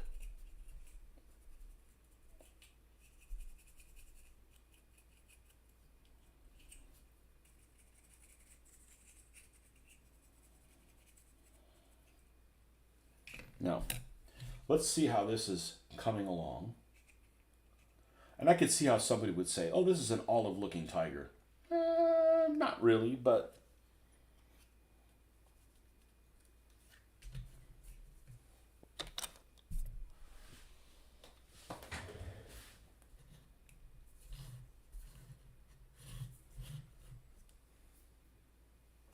Now, let's compare it to a finished Africa Corps vehicle.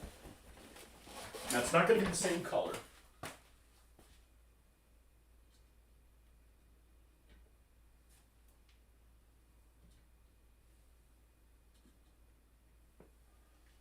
And we don't have any of the weathering things on it yet. Okay? So before I do any black lining, because when I'm done with the black lining, I want only a little bit of dry brush left on it to hit edges and smoothen the black lining. I don't want to do the black lining and do 3 more steps of dry brushing on top of it. Because every time you dry brush over something that's black lined, you run the risk of some of the dry brush going over that black line and having to clean it back up. Okay? So I got tinkle. And then we will go and add the next level of dry brush up on top of this color. Be right back.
It's tea time.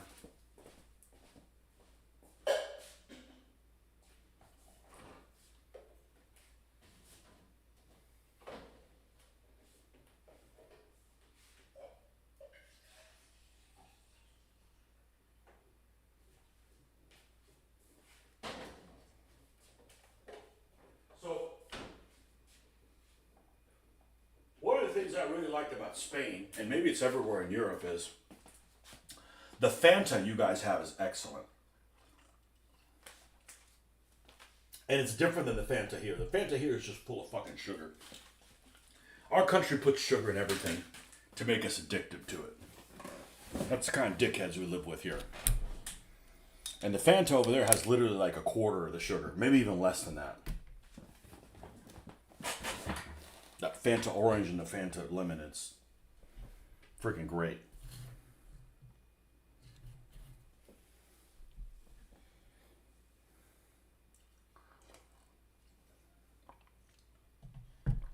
All right. So we're going to be consistent with the weathering colors that we're going to use for this vehicle. Even though the base color is a lot darker. And that is dark sand and pale sand. Now the pale sand, we're not going to put any of the pale sand on it until it's decaled and black lined up. Okay, but the dark sand we are.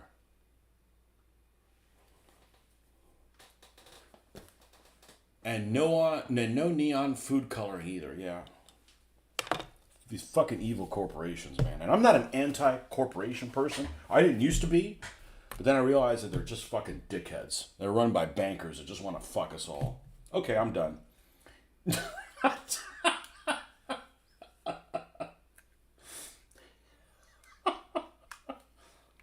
I'm not historically an anti-corporation person, but then I just assumed that, there's nothing wrong with turning a profit, but not if you're going to do it evilly, okay? Not if you're going to be evil about it, right? There's nothing wrong with turning a profit, But if you got to hold hands with the devil to turn a profit, then you don't need to be doing that. All right, We don't want to add too much of this, and then it turns into looking like everything else. We want this to look different. Grab a little bit of it.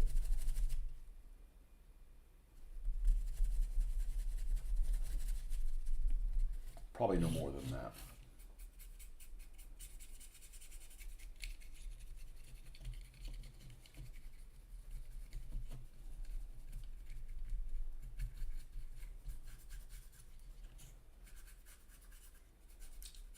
Don't be stupid. We all know what doing the right thing is. Do that.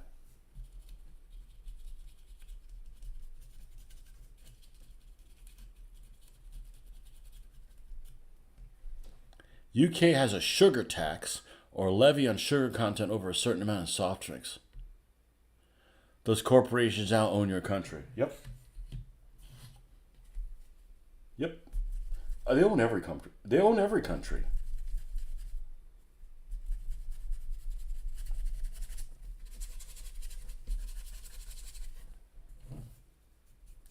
And a lot of it is, not to be political, a lot of it has to do, and this is just my guesswork, is so much of our retirement, at least in this country, is influenced or affected by mutual funds, right? So mutual funds, they're like, well, we got to turn a profit no matter what. Well, what if there was like a huge, what if there was another, I'm not talking about COVID, okay? I'm talking about like the Black fucking Death, okay? Where like half of the people on Earth fucking die. All right? Nope, we got to show a profit. It's got to be at least a 2% profit no matter what. It doesn't mean if, we got to behead children and bury them in mass graves and hide it from the public. We've got to show on the books that there was a profit every fucking year, no matter what, all the time, constantly, under every situation. And that's the problem. And I don't know if it's because so much of everybody's livelihood, supposedly, is stuck in these mutual funds where they have to have them grow every single year, no matter what. Like, So, like, they just keep printing money like it's crazy, right? Man, you guys got me fired up. And it's nothing bad. I'm just like, maybe you guys will agree with me or not. And I don't really follow this kind of stuff. I don't listen to any news. I'm just, you know, just from what I've seen in my limited lifespan. Everything's like it's got to be a better year than the past year. It's got to be better. We got hit by a meteor and half the people on Earth are dead. That's fine. It's got to be better than the last year. Like, who are these people? We need to find these people and shut them down. Like, so if you're gonna show this profit and do all this nefarious shit, we don't want that. We don't want that stuff.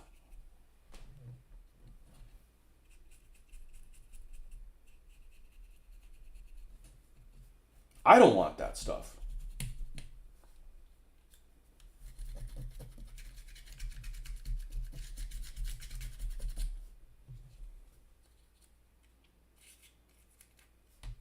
Because I don't live my life that way. I don't do stuff at work that way. We're talking about when March.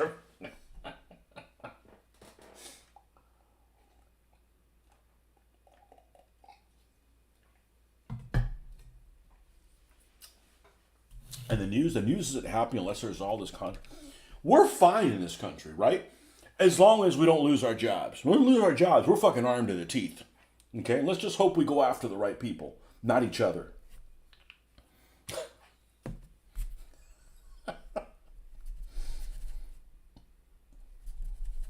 Like, I'm too busy at work to be causing any problems. You know?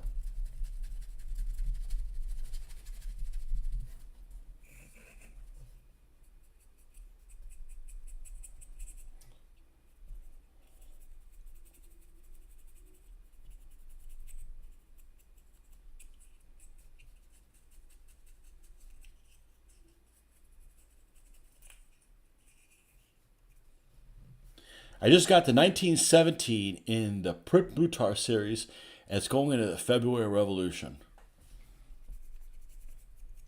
I've done two of his books, and he has a. I don't know how the World War One stuff is, because I tried listening to it. I got the 1915 one, or maybe it was the one before the war. Anyhow, and the problem with it is that there's no tie-in there for gaming for me. Like, I'm not gonna all of a sudden go and buy a bunch of World War One miniatures. But he has a nice balance of between. He has enough at least with his World War Two stuff. He has enough tactical detail about what type of tanks and shit are in different things that I can get these scenarios in my head going. It gives me enough ammo for that kind of stuff.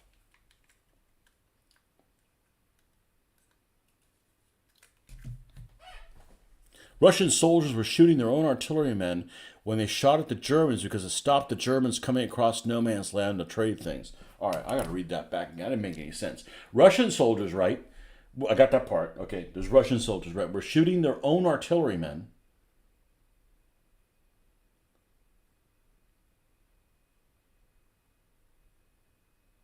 I've read that twice and it doesn't make any sense to me. Russian soldiers were shooting their own artillerymen. So they're shooting the guys in their own backyard when they shot at the Germans because it stopped the Germans coming across no man's land to trade things.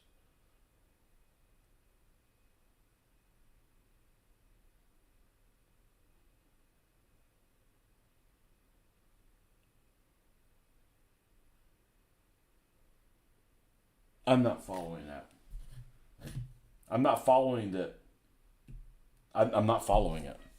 Sorry. Let me have a drink. Oh shit, it's tea. It's not going to help. And it's not brewed tea. It's make-believe cancer-causing tea. But doesn't have sugar in it. They shot their artillerymen when the artillery shelled the Germans. Oh, okay. So the artillerymen were stopping the Germans from coming over and trading things with the Russians. And the Russians were like, no, we want to trade things. So they killed their own artillerymen. Got it. One regiment said they voted to not launch any attacks on Germans. When it was told to fix their own trenches, they said it was classified as launching an attack against the German. Yeah, I mean, people. I mean, people are people. There's good people everywhere. There's,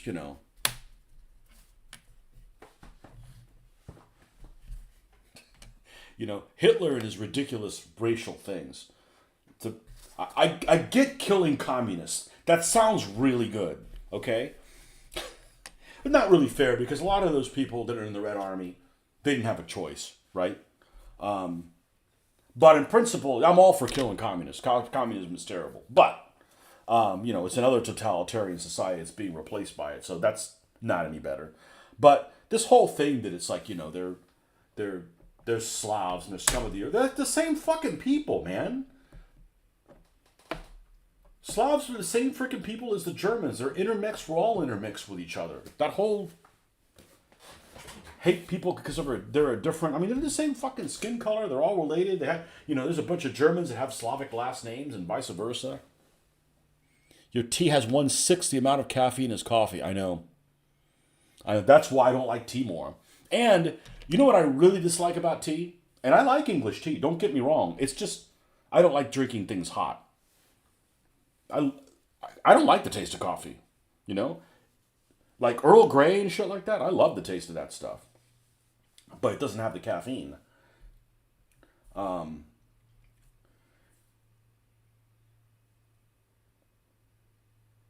Is this where we need this to be? I think so. I think this is about where it needs to be before we start doing highlighting and stuff. So let's go ahead and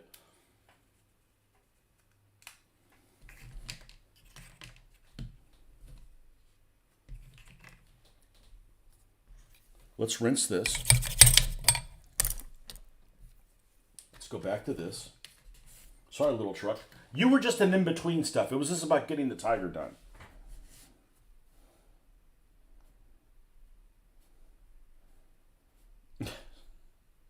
Ooh, this thickened quite a bit.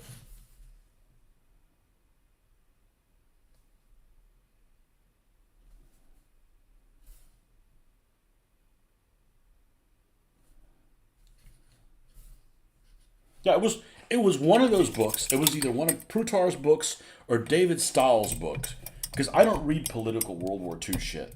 That made me realize that it was one of those Barbarossa books that basically said something along the lines of, the Germans weren't coming to liberate. They basically wanted to take over the Russians' land, exterminate all the Russians, and remove them from the land and have more living space for Germans.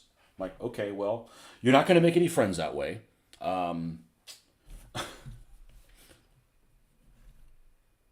You like iced lemon tea? It was an acquired taste. I think it was Denikin that said he found an entire regiment that sold all their weapons, supplies, and even clothes for booze, and they were just sat around in rags.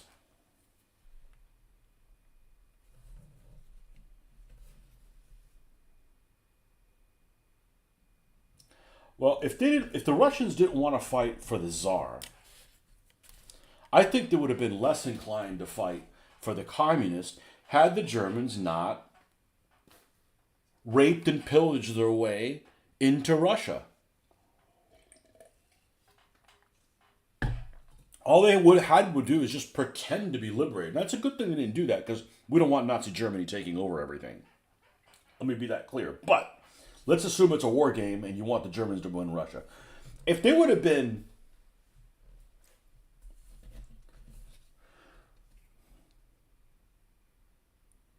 provided a better alternative than the Russians were when the Soviets were providing to them, it couldn't have hurt. And then, do whatever the hell you want with those people after you've beaten them. Well, it's a good thing they didn't do that. But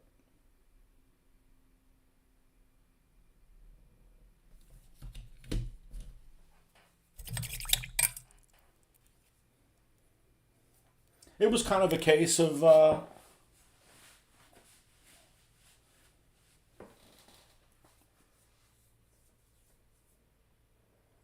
it's like when the Spanish came over to the New World.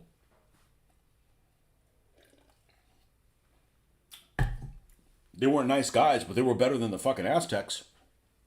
And that's one of the reasons the Aztecs fell. Everybody was like, man, let's get rid of these guys. If the Germans would have just dealt with them like that.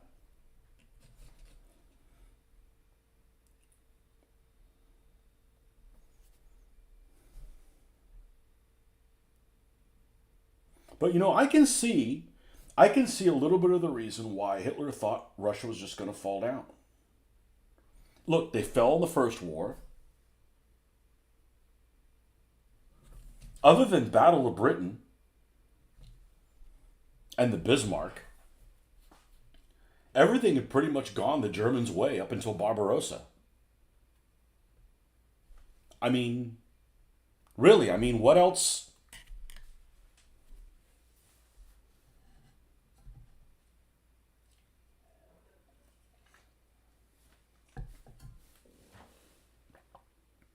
Try exactly. See, that's the thing. You can't think like a madman unless you're mad. You know, it doesn't make any sense. You never drank coffee till you started work. There you go. It makes work happen.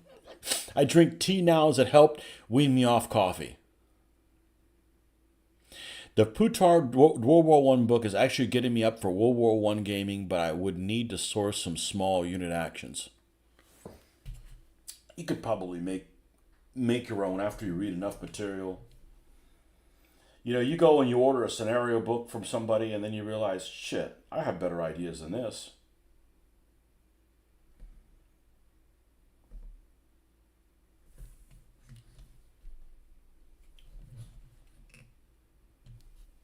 Yeah, you can't think like a madman. It doesn't make any sense. It doesn't make sense to anybody who's like, you know.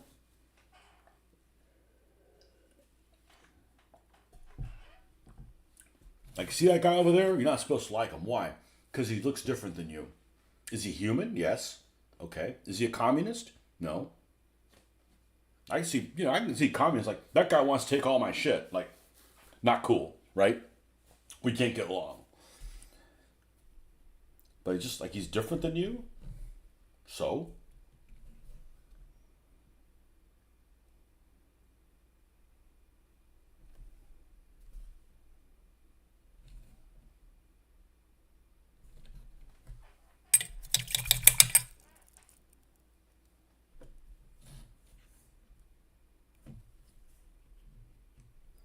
And I haven't listened to all of Tick's stuff, but Tick definitely seems like he leans into the fact that Hitler wasn't as crazy as we all think he is, right? Or you should have listened to his. They should have gone and done what he did, not what the German high command did. Well, the problem with the German high command is they went in there with the, you know, let's make everybody fucking angry at us at the same time, and let's fuck up logistics completely.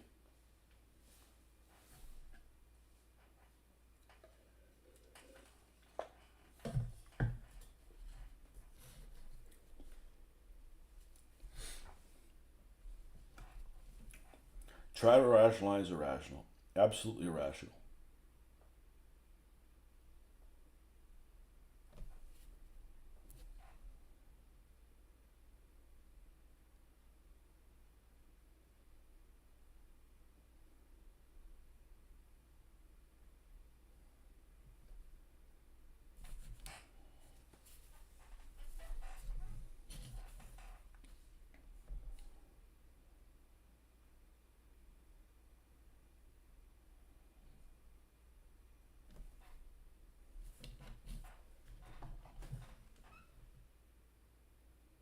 What is this symbol?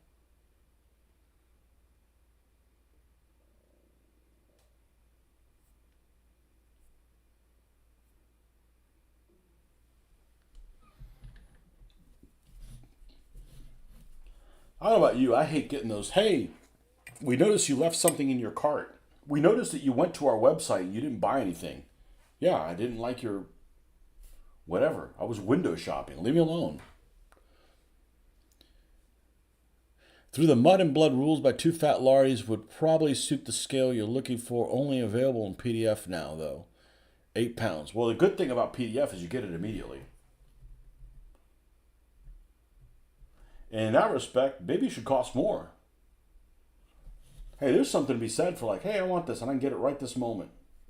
Like, that's satisfying.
This is the process. It takes a little bit of time, but it's worth every little moment that you spend on it, I think. Because this thing has these great details, and it's a shame if you don't see this at arm's length.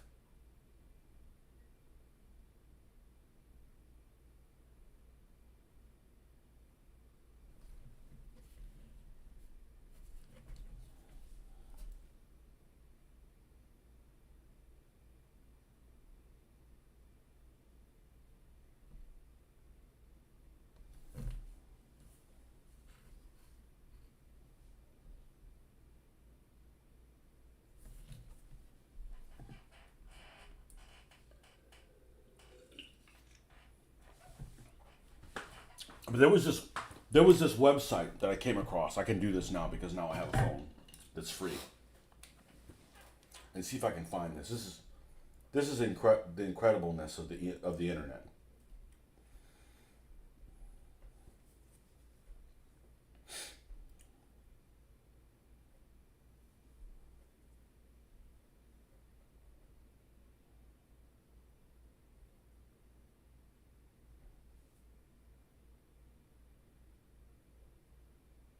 Let's see if this takes me where I need to go.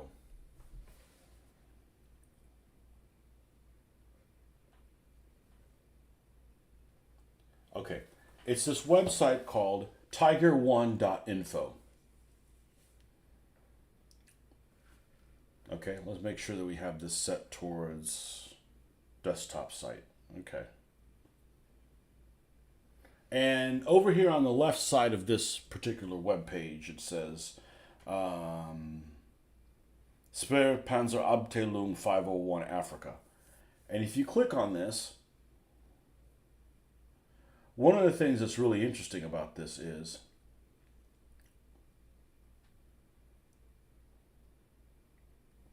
I'm just going to read this little excerpt. Okay. The 501st Heavy Tank Battalion was formed mid-42, trained for months in Germany, first on Tiger P Porsche tanks, then on the Tiger E's when development of the Tiger P was canceled. The Tiger E was still under development, so some items of equipment were added to the Tigers already in the hands of the battalion. 501st was assigned to the 5th Panzer Army, which was being hurriedly deployed in Tunisia to counter the Allied forces landing in Operation Torch. This put the Tigers under the command of von Arnim. They were not in Rommel's Afrika Korps. Tigers first debarked in Bizerte in December 1942 and fought American tanks for the first time on the 1st of December. The 501st Battalion in Africa participated in several operations to halt the Allied advances, including the battles at Sidi Bouzid. Tigers were not present at the Kasserine Pass battle because von Arnim would not lend them to Rommel. Soon afterwards, he lost 7 Tigers in his risky attempt to capture Beja. The remaining remnants of the 501st were then incorporated into 504th. The battalion had 2 companies and 20 Tigers. There were 2 staff Tigers numbered 01 and 02, 2 company commander Tigers labeled 11 and 21, and 4 platoons per company, each with 2 Tigers numbered in the usual 3-digit scheme. The ranks were filled out with Panzer III support tanks, also known as Panzer III's. When the battalion was reassigned as the 7th and 8th Company of the Panzer Regiment 7, so in other words, when they were incorporated into the 10th Panzer Division, the 2nd Company dutifully changed the leading digit on its Tigers from 2 to 8, but apparently no other change was made. After Operation Oschenkopf, the surviving tanks were regrouped into the 7th Company except for the Staff Tigers, renumbered as 7XX, the XX meaning the original numbers that they were called.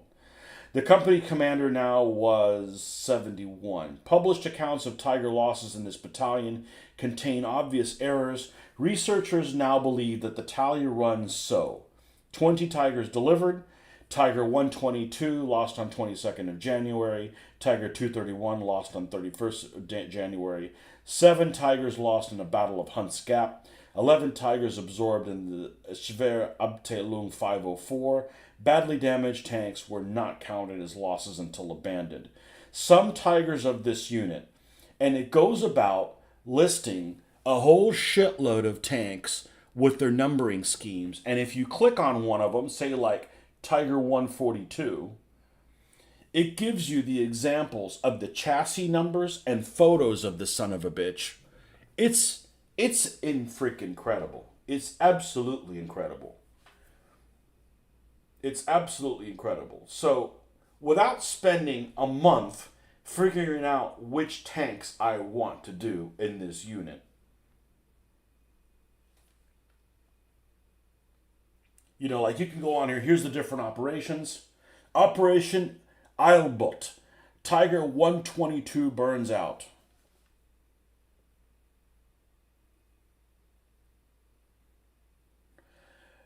You know, this is the 501st Battalion's first complete loss of a Tiger. During Operation Eilbot 1, Kampfgruppe Weber ran into strong enemy opposition on the evening of the 22nd of January 1943. Several Panzer IIIs were disabled. Fighting continued until the next day. When Tiger 122 was hit by artillery at its rearmost right-hand road wheel, okay, so when it was hit here, denting the hull, a fuel tank ruptured. The leaking fuel exploded while the troops were driving the tank away to prevent its capture. The fire could not be put out.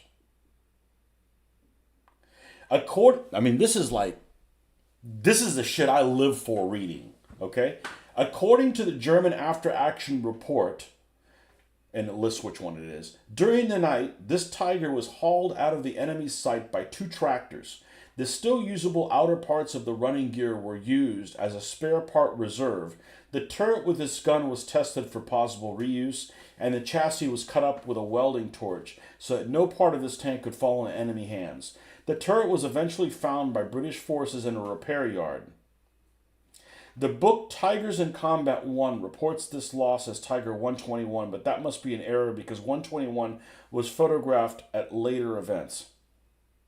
Okay, and then it has pictures of here of this particular vehicle.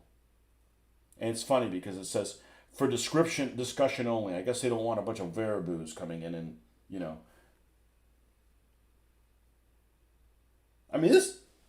And just like that, they have lots of different things on here. Tiger 131 and 132 parked together in trees.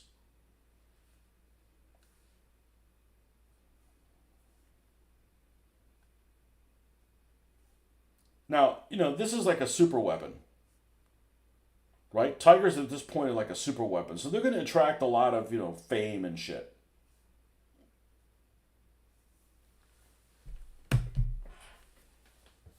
Super cool info. Now do every other tank unit in World War II, Allied and German, on that level. Thank you.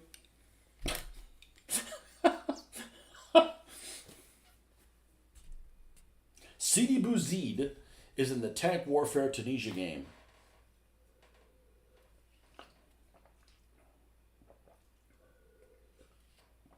Our skill ones, if the Lord spares us, and we're considering them, been wanting them lots of associated comment website and their annuals.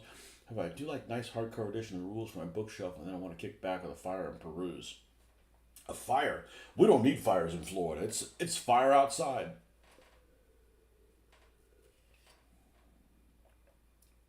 Just dropped too much on the Essex and alternative army sales. Justify more person. Yep. That's like I'm not getting any 3D printed stuff for a while. I got lots of stuff to keep me busy. Anyhow, that's a great website. With that said, I don't know what the hell I'm going to name my tank. First number is going to be one. It's going to be a one something, and it's not going to be some super platoon leader's vehicle or something.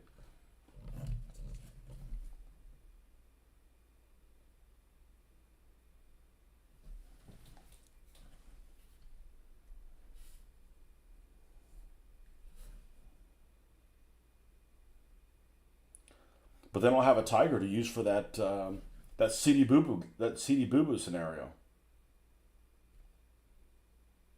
Hey, the battle of CD boo boo.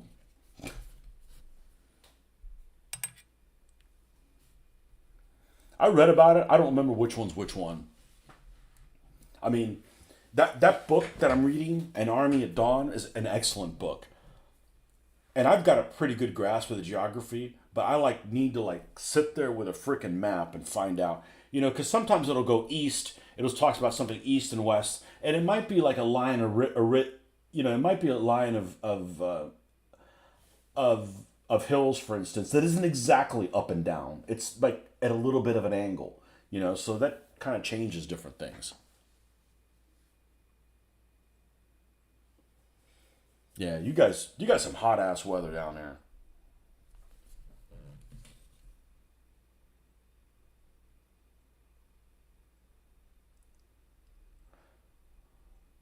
By the way, the ambassador to the bugdom, that ambassador the other day, I looked up what it is. It's some kind of beetle or whatever.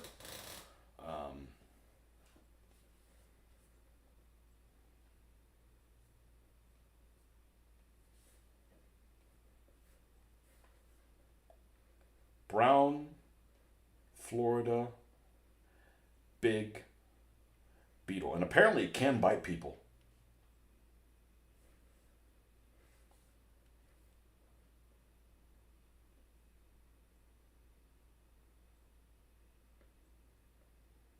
It's this thing right here.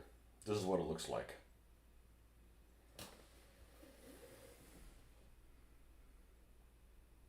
Brown prinoid prionid.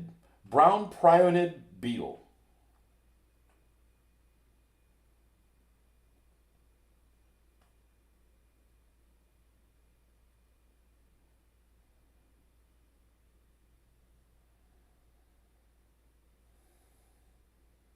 It just looks evil as shit upside down.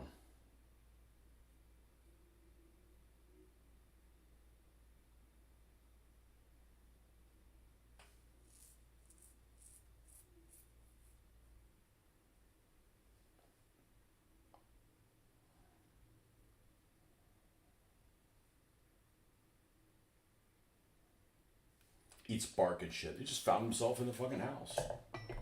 Found himself in the garage. And probably whatever the pest control people spray killed him. I actually have a friend of mine whose mom is like the hippiest hippie on the planet. And she's like, she doesn't spray for pests. Because she thinks it's mean to kill cockroaches. I'd kill every fucking one if there was a button to press. Oh, is this the button to kill cockroaches? What about the bird? They'll eat something else. Oh, we'll feed all the birds. Fuck it. We'll give them seeds. I don't give a shit. Get rid of all the cockroaches. Movie stars come to visit and you don't even roll out the red carpet. So much for Florida hospitality. Movie stars? Really? Who? Saw him in a film once. I got lost. Movie stars are weird. I don't know any movie star I'd want to meet. Holly weird.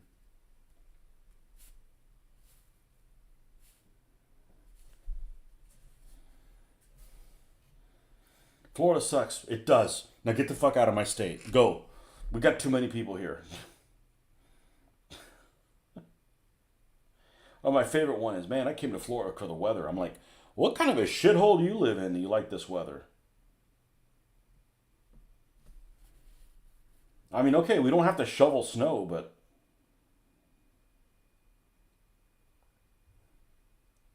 it's too dang hot here.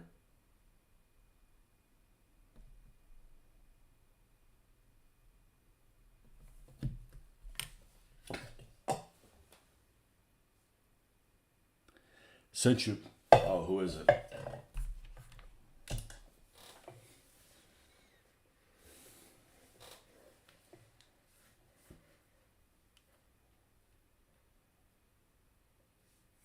I literally don't want to meet. You know, first of all, let's say you want to meet somebody that, whoever it is, right? Because you just want to like interact with them. They're fed up of being screwed with by people that are zealots, right? Because I'd be like, you go see a band. It'd be cool to talk to the guys in the band, maybe, right? But they've been for 20 or 30 years or whatever. They've been bombarded by people that are zealots and can't control themselves. So you're going to be get put in a category of those people. You know, let's see who we're meeting.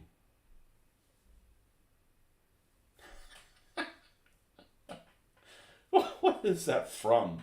God, I want to say I've seen that before. What is that from?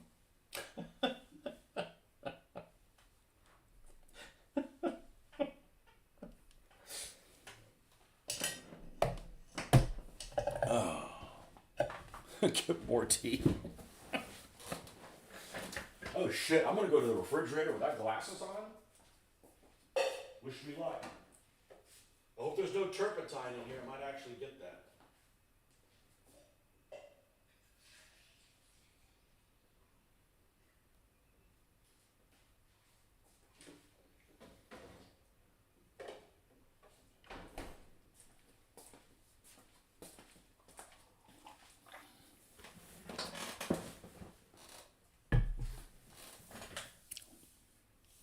I've never intended to met a movie star and intended to keep it that way. Marina Baccarin. I don't want to meet anybody.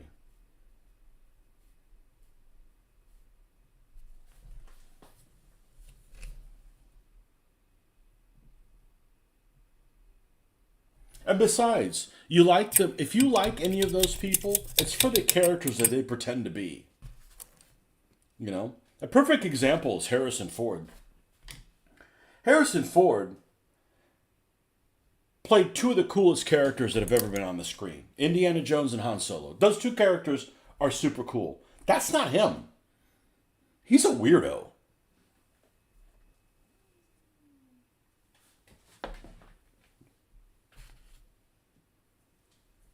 He's really awkward. So I don't want to meet him. You know? Plus, you got all those movie stars. I'm not necessarily saying he's one of them. I'm also not saying he's not one of them. But that, are into stuff that they shouldn't be into. I don't really want to be around people like that. That was from an old kaiju film looking at the summary. He was controlled by a guy called the Grand Flasher. Flash. I'd want to see that again. I haven't seen that in a long time.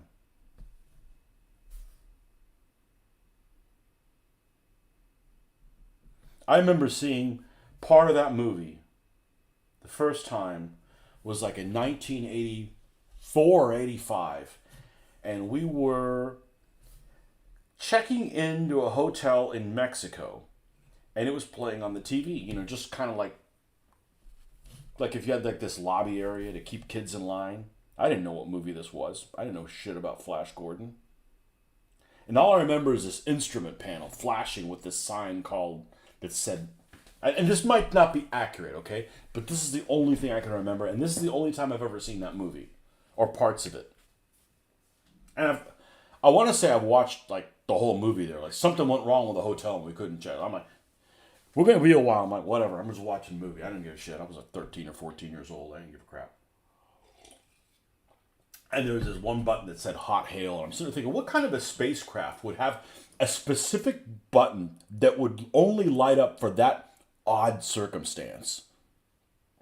You know? I mean, unless it's something that happened all the fucking time, you know?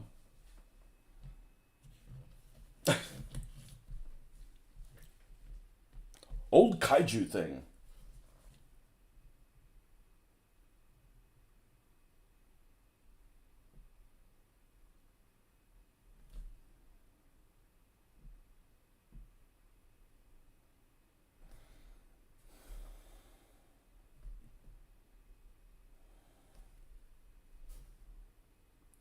We were flipping channels yesterday. I was over at my mom's house. And it was, I guess, on Netflix you can watch the Thunderbirds, which I never saw. I never even knew about the Thunderbirds. They didn't come to the United States, or they didn't come to the United States in a place where I lived. You know, little animatronic people, which I guess is that's that whole thing that Team America World Police made fun of. But I never watched that show. I'm like, I'm not watching that. But I know some of you know about it. Here is a little tiniest little spot. That's where the antenna goes.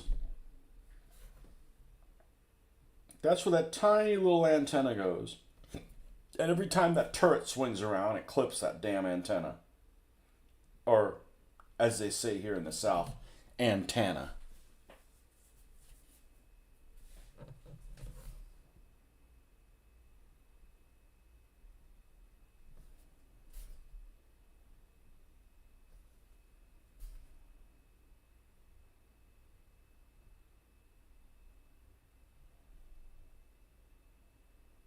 We're going to hand paint the tools. We want them to have a little bit of a shadow around them.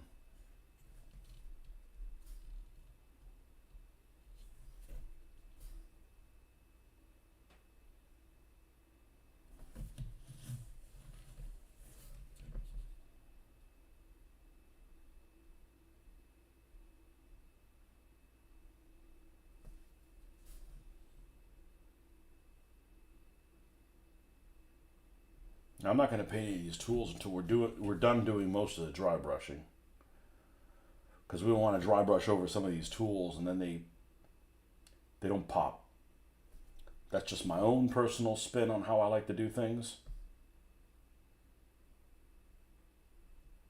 I don't really care for the tools being really weathered per se.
It still looks kind of shiny to me, so I'm going to do a no. I'm going to pull a no-no and actually put the decals on here without putting more gloss coat on top of it. I'm going to run the risk. We're going to use micro scale decals.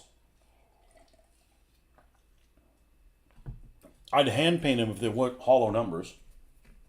We're going to use hollow white numbers.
And I can actually make up, there's a couple little bolts here on the roof.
Could have also done a Kursk tank for this, but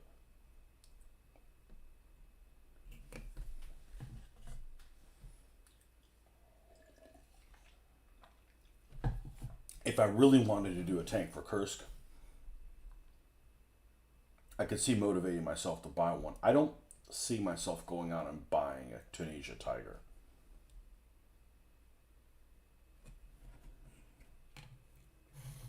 So it's just a matter of let's get this done while we can.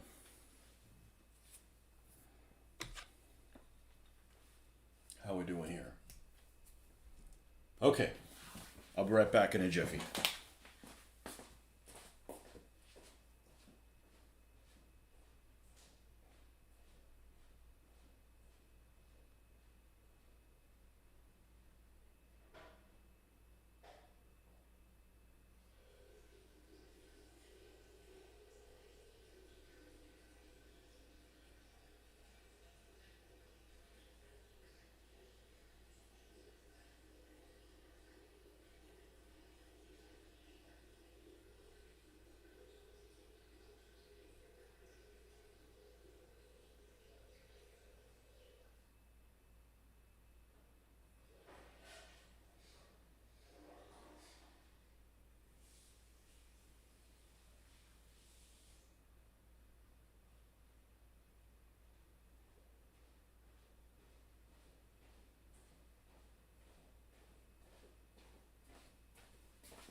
Well, I put too much water in here. That's probably plenty. Now, let me get my decals. Now, it seems to me that the Tigers have certain looking numbers. They're kind of roundy. So, I'm going to try to grab ones. I did kind of a quick search to see what I had that was similar to that.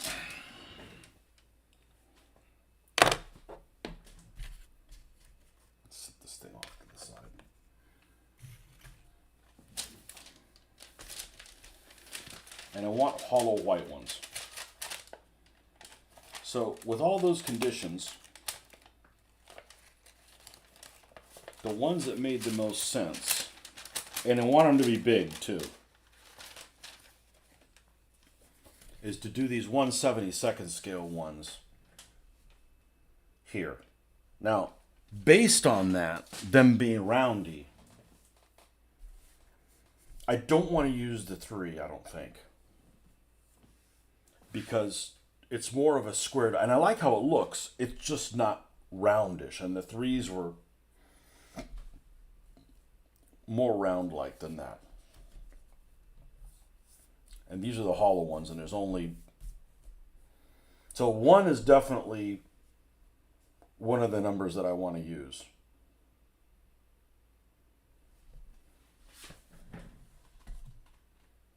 And these are like the best laying decal. I think one of the other ones are really...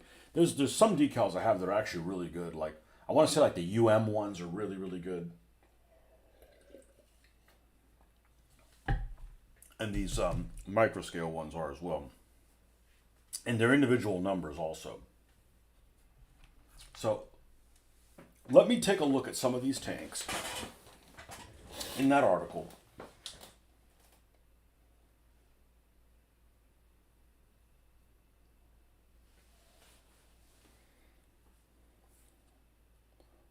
Tiger 1 info. Okay, and we're going to make, you should, yep, it is defaulted to that site.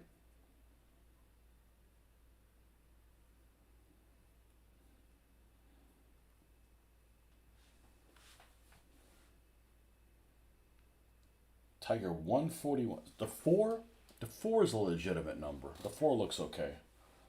Thought that each have a non-standard turret bin 3 centimeters taller than normal, with 4 instead of 2 latches and U-beam side supports. Anal. The driver's vision port shield was not beveled. The taillight was replaced by an apparent motorcycle light.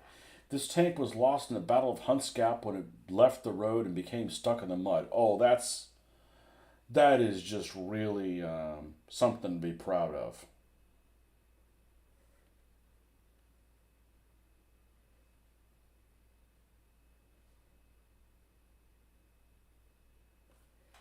$141. Now, if I use 2 of the same numbers, I'm gonna need. I need 3 for every number I get. So if I repeat the numbers, I'm gonna need 6. I don't have 6 ones in this. So I can't use repeat numbers. Whatever numbers I get, can't repeat. Okay. And we don't want to use the 3 because the 3 is not round off enough. So the numbers we're going to have to use are going to be 1, 2, and 3. Or I won't have enough to put on the rear box. So I got to use 1, 2, and 3. This is like a math proof theorem. So let's look at Tiger 231. Oh, we can't use a 3. Never mind. Okay. 141, that's a repeat number. 142, what's 142? Tiger 142 has strange... This Tiger of the 501st Battalion had a strange affinity with the camera. For example, it was the first tiger shown in the German media, was the only Tunisian tiger captured on film, and its destruction by American engineers was photographed in color by Elliot Olafson.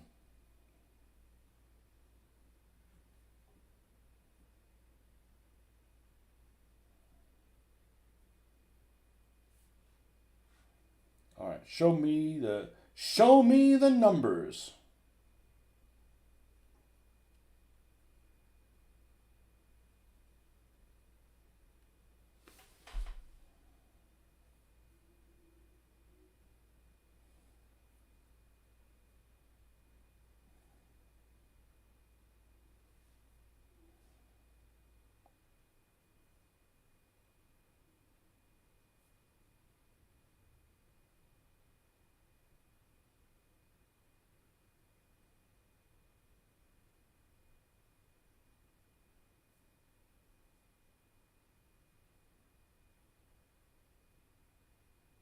Why can't I zoom in on this thing? There we go. Jeez. The 2 looks a little different as well. Well, at some point I'm just going to have to just pick one.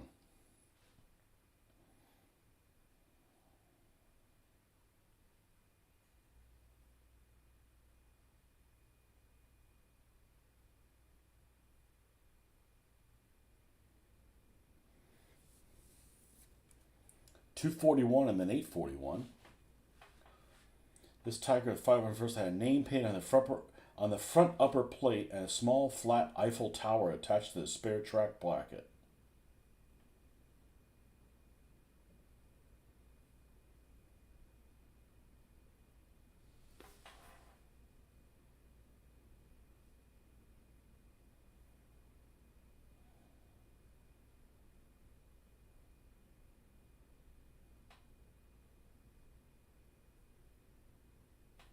I don't see the side of the turret on this thing.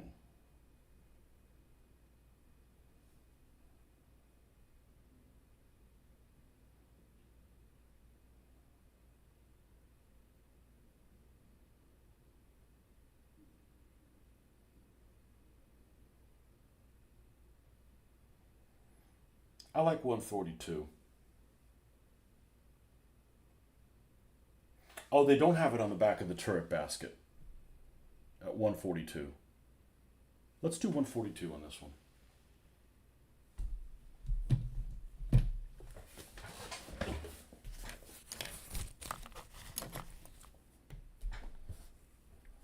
Need 2 ones.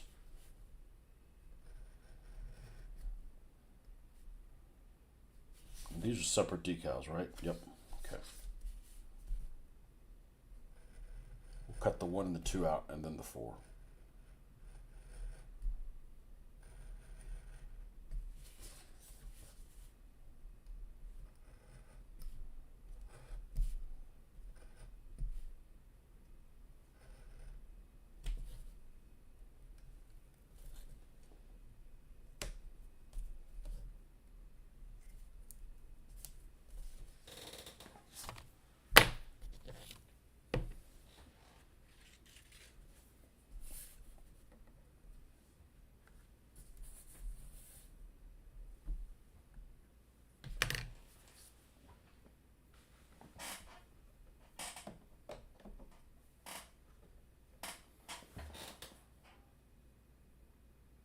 That's liquid decal film. All right, we need to hide you because I'm not even sure what the fuck is this for. Make custom decals, restore old. Yeah, I never had any luck with that shit. Some things you buy and they're awesome, and some things you buy they just never work for you.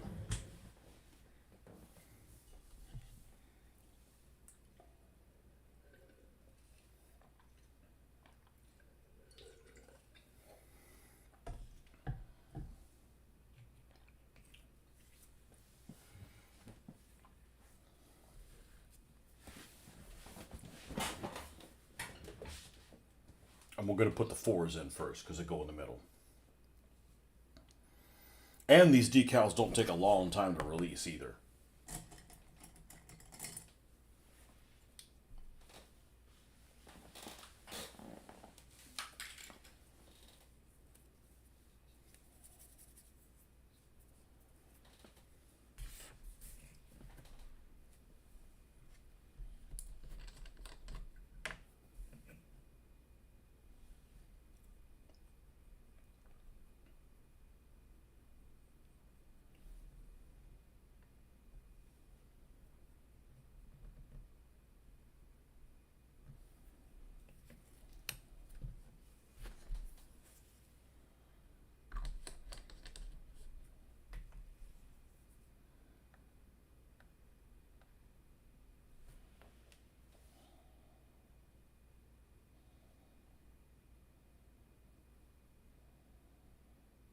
I don't like those bright ass red ones on this one, especially if they're like really, really big.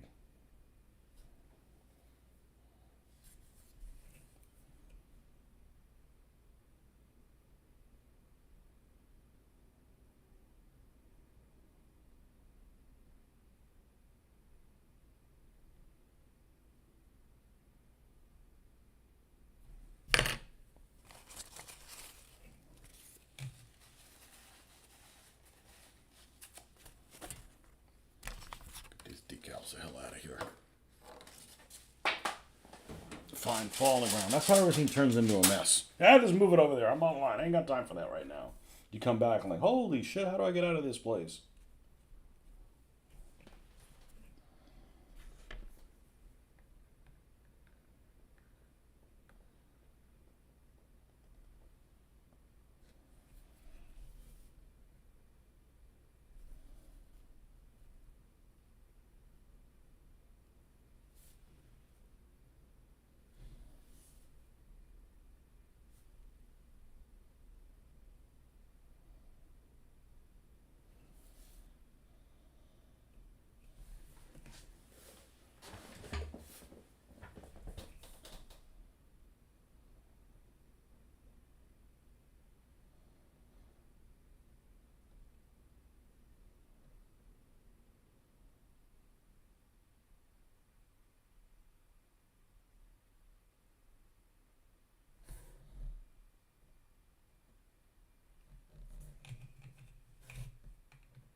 I feel like they need to move up a little bit.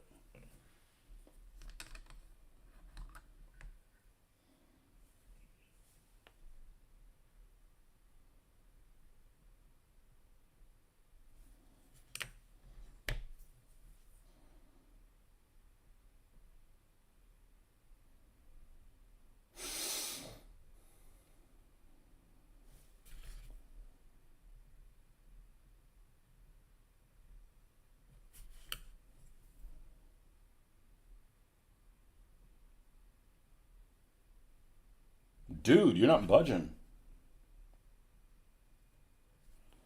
The two's moving.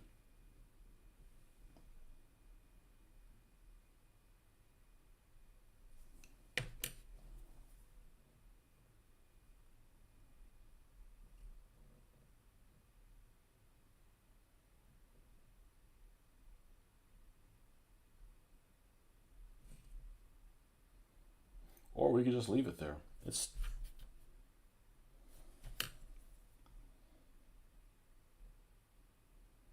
and yes, it's the micro. It's the correct one. It's a micro set because the other one smells better.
Now, there's some of these I've actually seen that the center of them is painted green.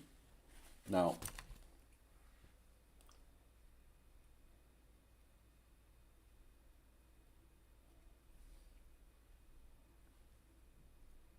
That actually doesn't seem like that hard to do. I don't think we're going to do that, but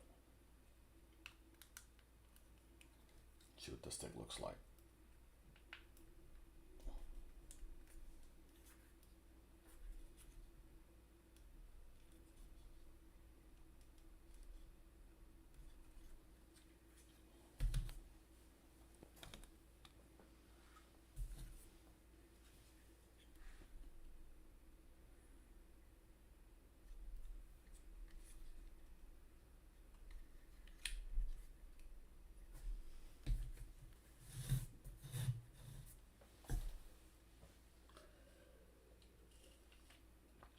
Now,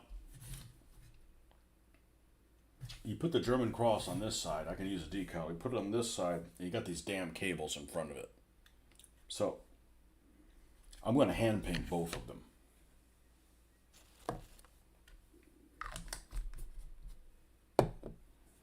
I'm going to hand paint both of them. Let me see if it's right there where that split is of that.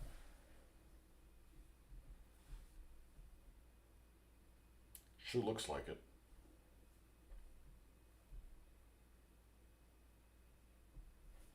Okay, well, let's do what we like to do. This is the shit that we like to do. Let's go ahead and remove this.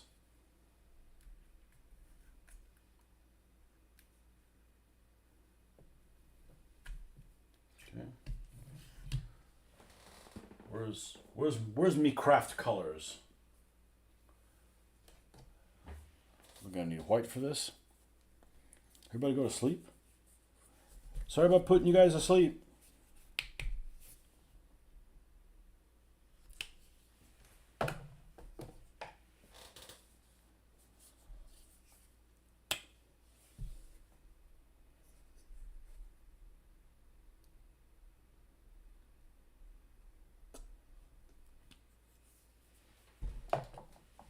And we're gonna need this handy because this is for cleanups.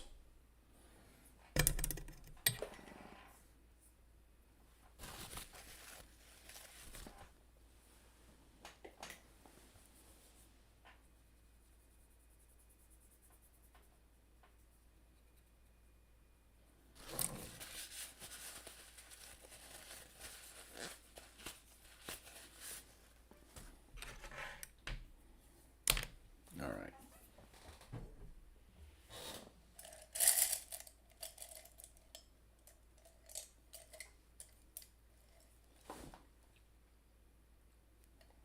Oh.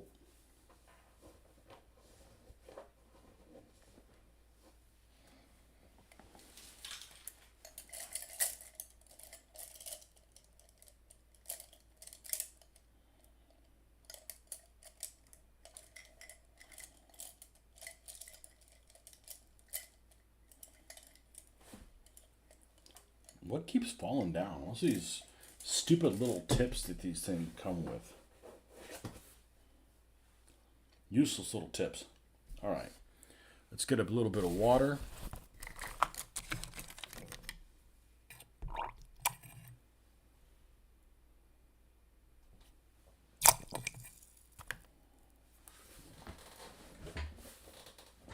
And let me remember how I do this. How do I do this? How do I do this?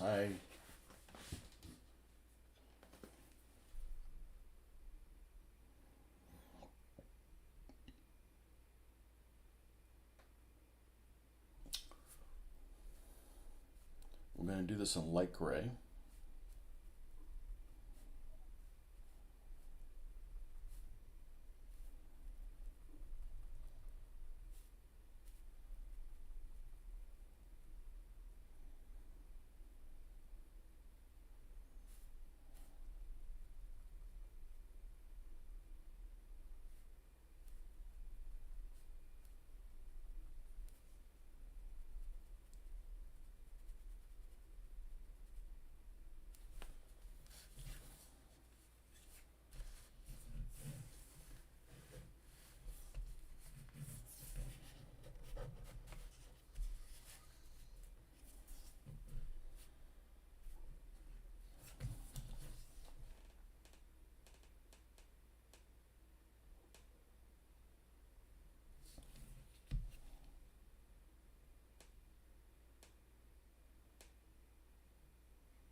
So we're going to widen this.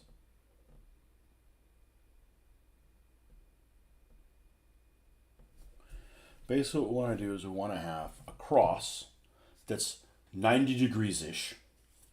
So when I put the black in the center, there's a little bit of this other color overlapping on the outside of that black.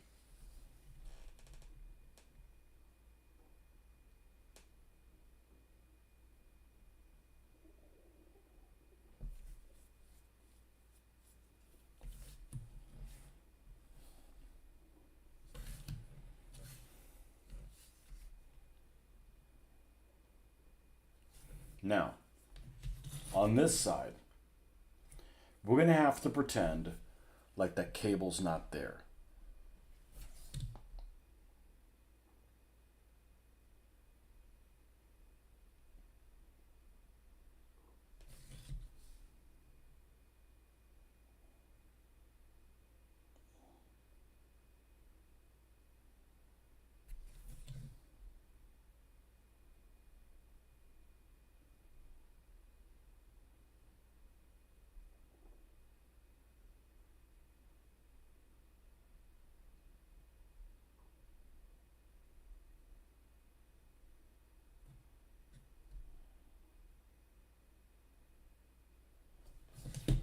All right?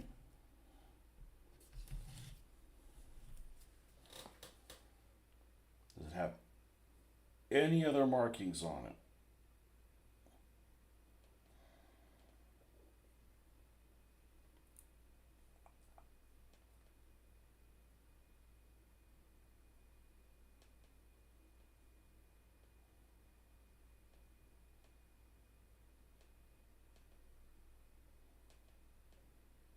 Nothing on the rear. All right, so we're going to switch to black. And now the goal with this is we want to put this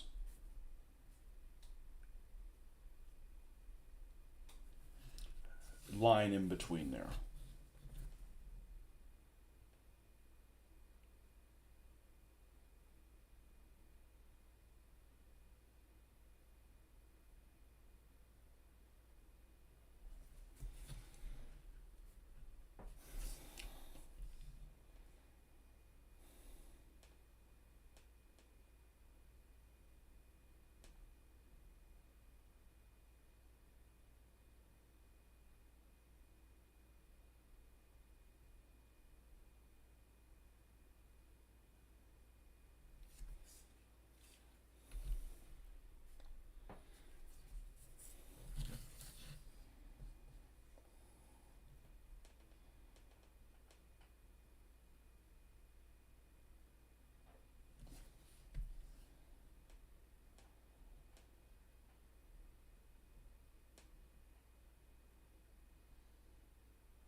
This side's going to be tricky and not going to look right.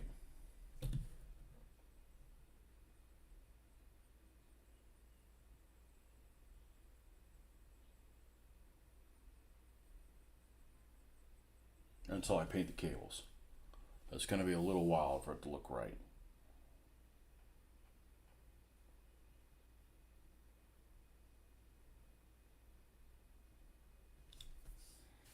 Okay.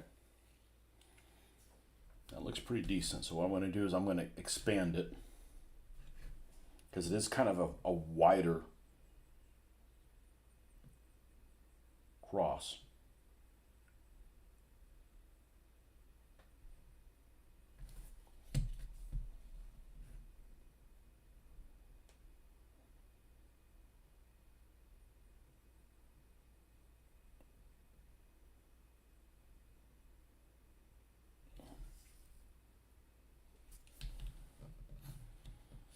Something like that.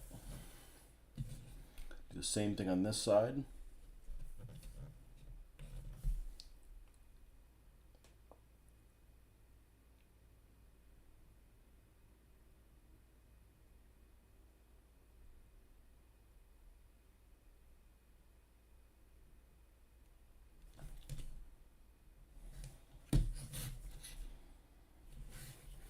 And then we're going to come in with damn near white, not quite, but close, and do the little corners.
Like I said, this one's not going to look right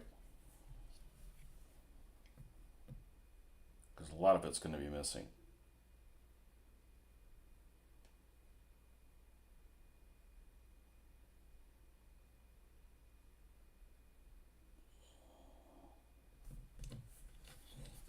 I'm going to have to go over it.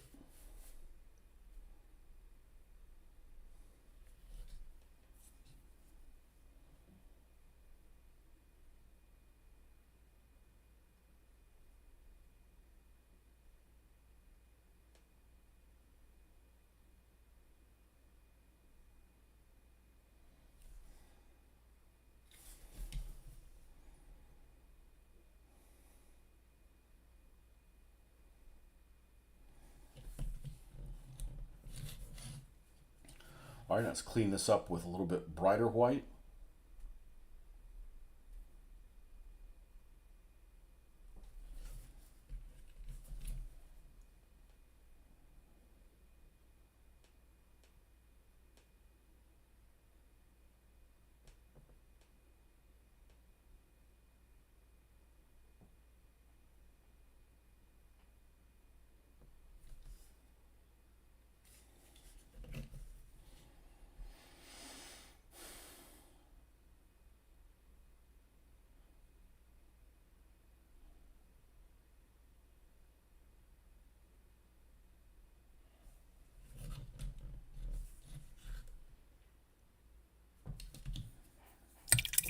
Now let's clean up the black.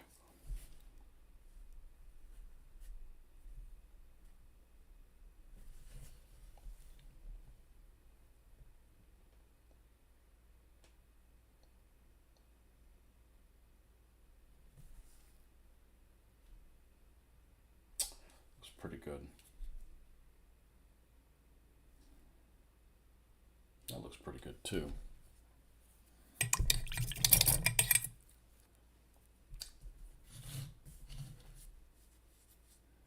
And then what I like to do is I like to take this is the base color of the vehicle. We don't want it stark. Just mix a little bit of black in with it.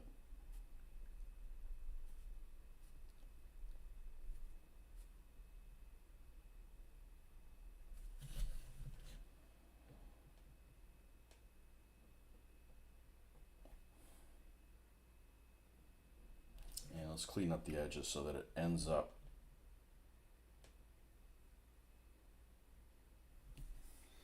smooth edges, not jagged.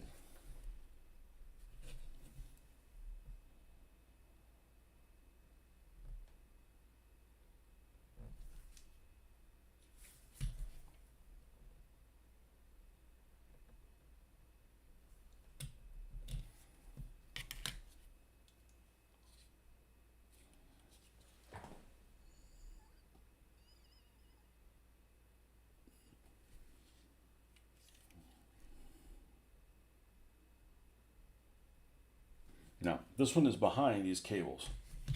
So we're going to have to proceed like That was painted on there. They decided to put this stupid cable in front of it.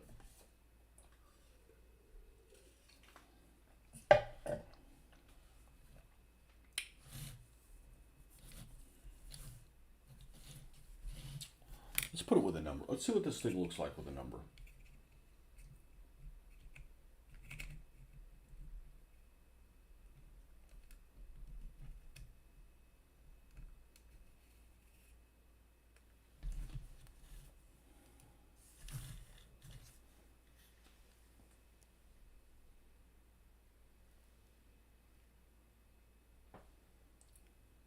Can't even see it.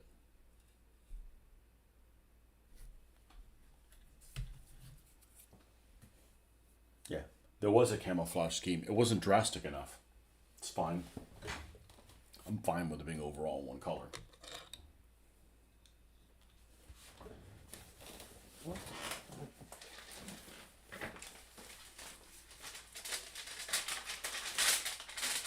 Now we're not close to being done.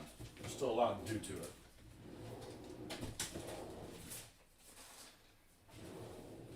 I'll be right back.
All right, so at this stage,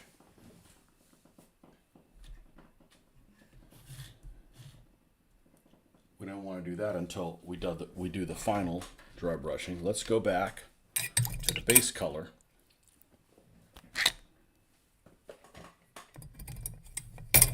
And the dry brush we're using.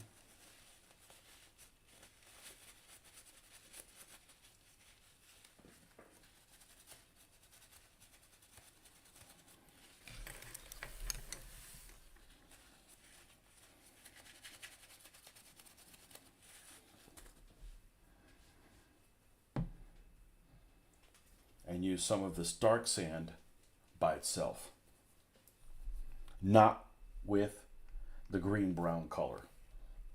So this would be, we actually would consider this terrain color as opposed to maybe a faded paint color. Like you can just say, okay, this is all the faded paint that we're going to do on this vehicle. The rest of it is going to be the actual like terrain and stuff that it's in.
There's this little ridge line on the front of this where the turret has like a little slope. You want to get little details like that to pop out because it keeps this vehicle from looking boring. Makes it look spicy.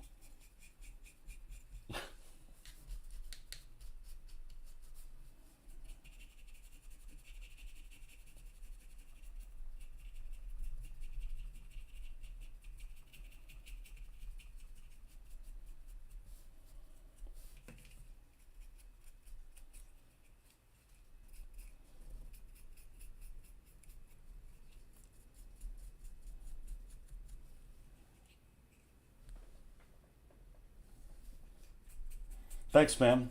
It's easy to, I think that the secret is you got to make things pop, and you got to realize you can't just do one dry brush and then it's done. There's like multiple different levels to fuck with your eye. I mean, there's just, and I'm really almost taking almost all the paint off because you don't want to be like, oh shit, too much. Now I got to undo it, and it can be fixed, but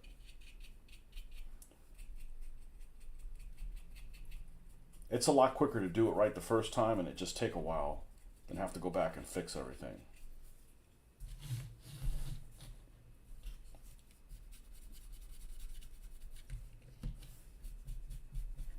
Man, I could kind of make out some of that camouflage. It's there in spirit.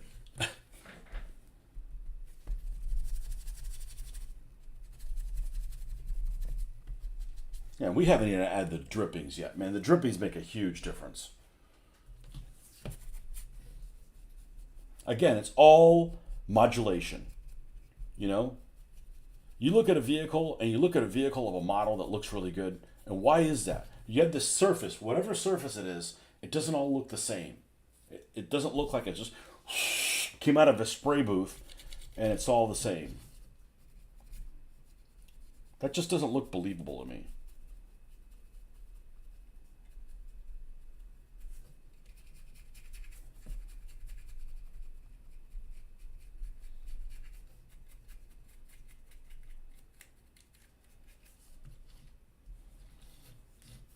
Now, let's take a look at these tracks, which seem to be like a blessing compared to some of these other tracks I've dealt with in the last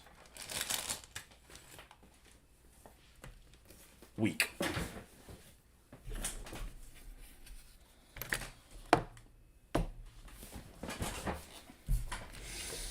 I'm actually surprised how I haven't been dry brushing long. I've only been doing this 3 years. I mean, I didn't use any dry brushing when I was doing 15 millimeter stuff.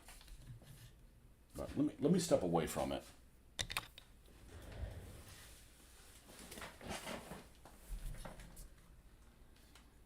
Yeah, and let's compare with an Africa. Let's compare with a half track. This half track has, of course, it's a different. Now it looks fairly similar, but it looks it looks more dissimilar to say one of these. But this is about where I want the color to be. Now there is a pale sand to do. I'm going to be very, very, very limited where the pale sand goes. Very, very limited.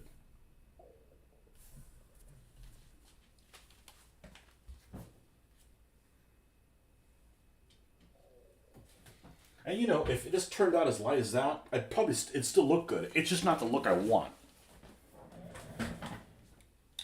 It's just not the look that I want.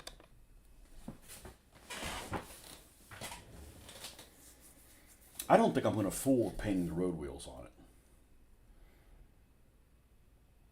I don't think I am, because then I'm going to have to do the other dry brush and it just disappears, all of it. I'm going to leave it alone. Now, am I going to? I don't think I'm going to paint these gray. I mean, dark gray either. Dark, that whatever color is. Let's where's Mr. Pale Sand?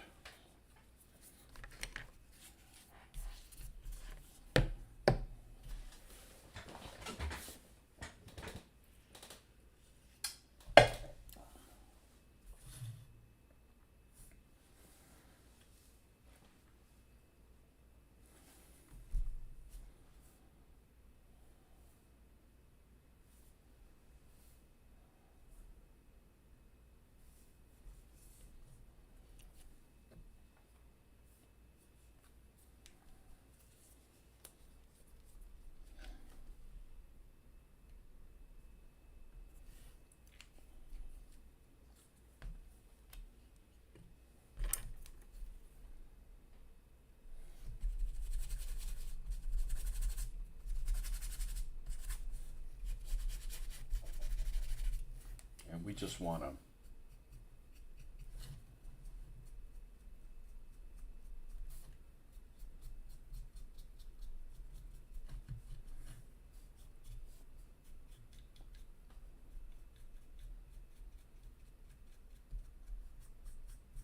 so I don't do chipping, I do this.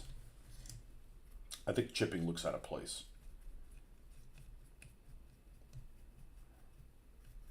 It's too small to do.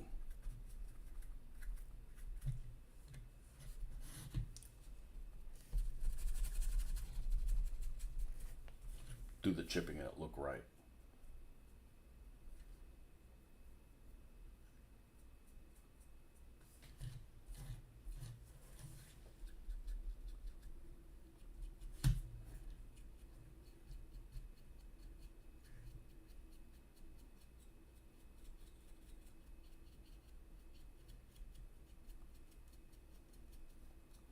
Fightful air cleaners.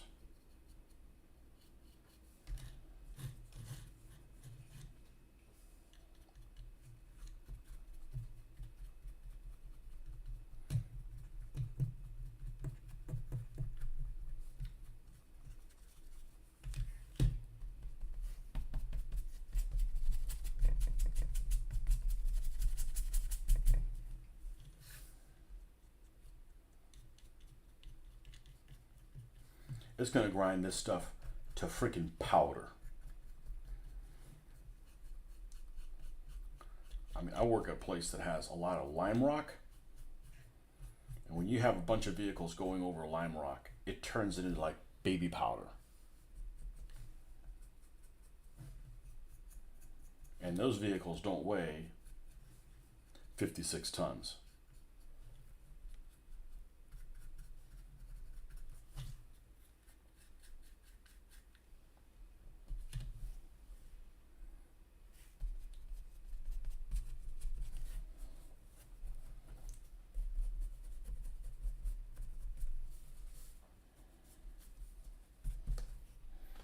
Let's just do the one color. If I do two colors of this, it might end up getting the tracks looking a little too. And we are gonna remove this.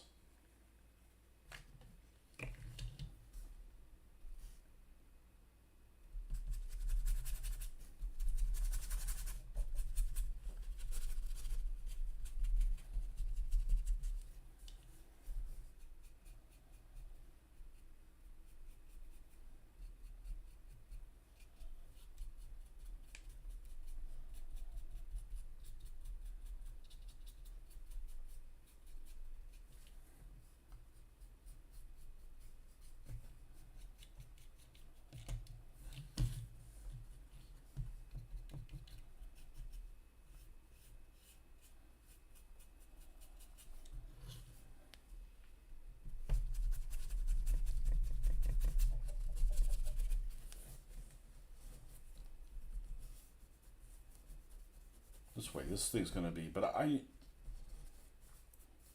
mean, once I did the Africa Core vehicles, the way I did the Africa Core vehicles, I'm like, desert stuff.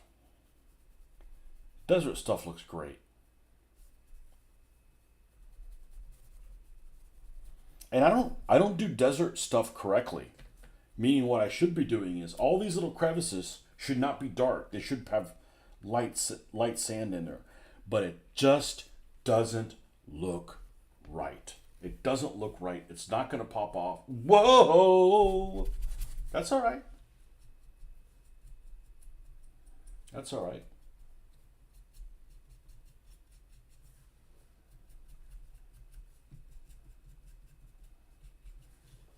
It's a blessing.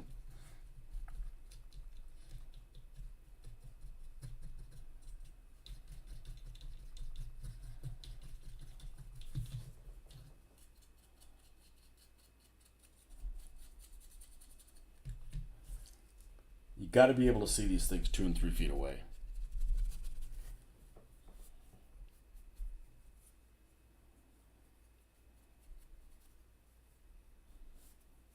Yeah, if I painted this that dark German brown, it wouldn't look any different than this, really.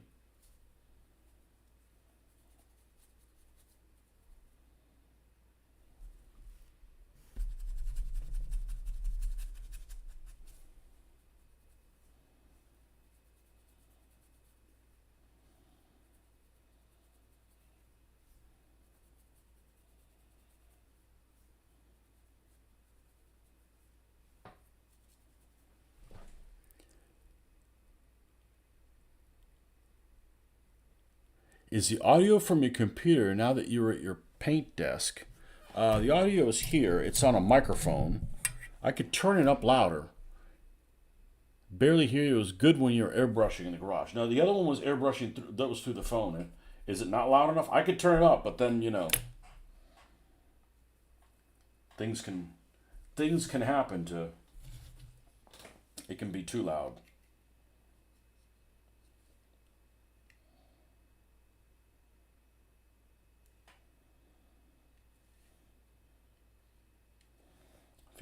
I feel like it should be this way. The audio should be better with now the microphone is obscured a little bit. Let's see if we can.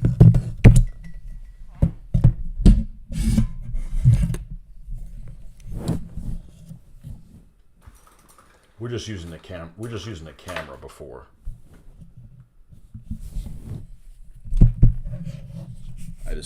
I have the camera tilted a little bit. So here's the microphone here.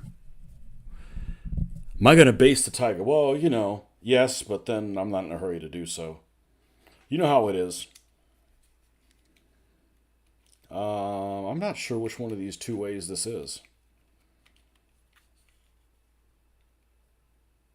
It's like this. Yeah, I like things bass, but man, I'm way behind on basing. Now, I may just leave this as is. I know it's not all the way down. I may just leave it the way it is, because if I don't do that, then I've got to tear this thing apart.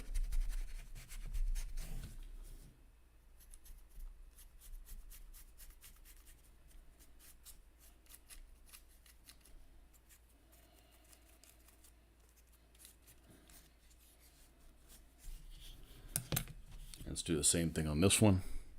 You're maxed out on your, maybe it's just a problem on my end. Well, I can turn it up louder, but... And the way I would turn that up louder is I would take this, let's see, desktop audio, Microsoft. This is... I got one guy that I'm subscribed to, Mr. Cottingham. Ketteringham, whatever his name is. Von Ketteringham. His send volume isn't loud enough. It just is not. Let's see. If I turn this up, is that any better or not really? Now I'm too freaking loud, probably. I'm just a stupid ass painter. But this technology stuff. Where's my assistant? Damn it! Yeah, I can't hear Fraser at all.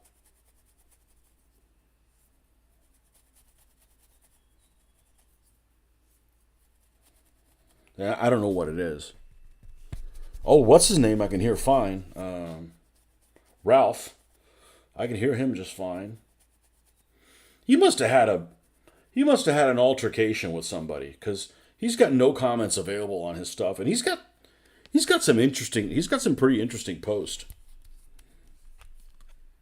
But I can't comment on his stuff. That's all the issue for you. Hope it doesn't screw anybody else.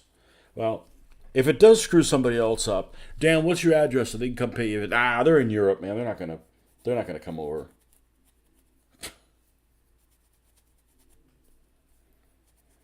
Nobody in Europe knows where Iowa is.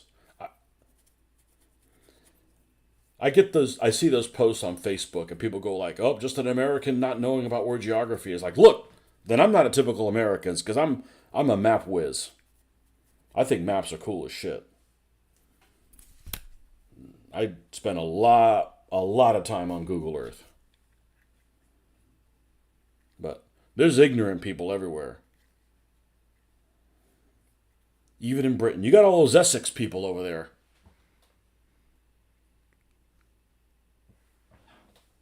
Oh, Von Ketteringham isn't the loudest of talkers? Yeah. I gotta basically listen to him with headphones on.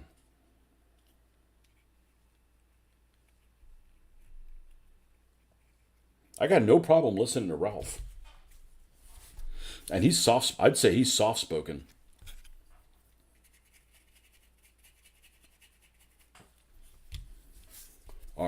Let's put this on and see. Oh, did we do this? Did we do the side proper? Let's see. And it looks like where the decal shows is going to notice it won't be once it's sealed with the non shine.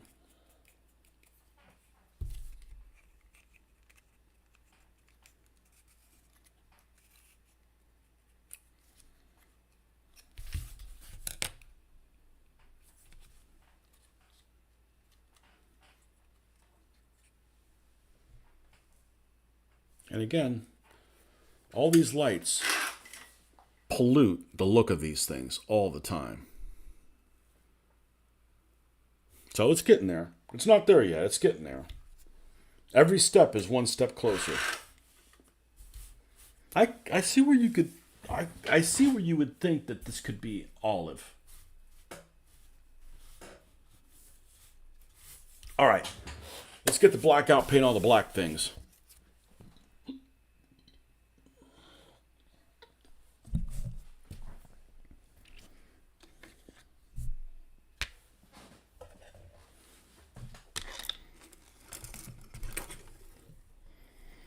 You know, and I'm jealous in a way. Maybe jealous is the wrong word I'm thinking of these people that can hop around and do all these different periods and scales and keep things apparently moving straight forward. I can't do it.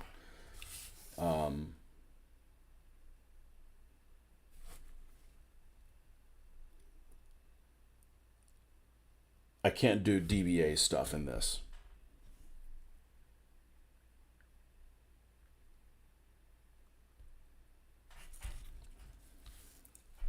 I don't feel like I have enough to show of any a show of any particular thing to keep my motivation up. Okay, so that's going to be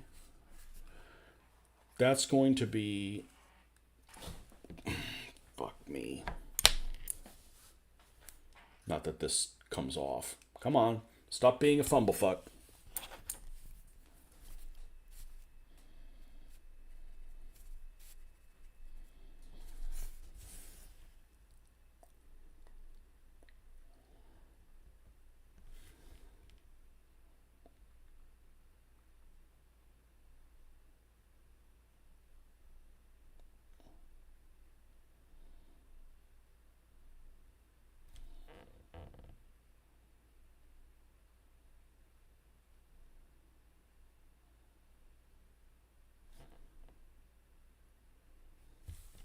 Yeah, the airbrushing, you probably don't want me louder because then my compressor would just be louder.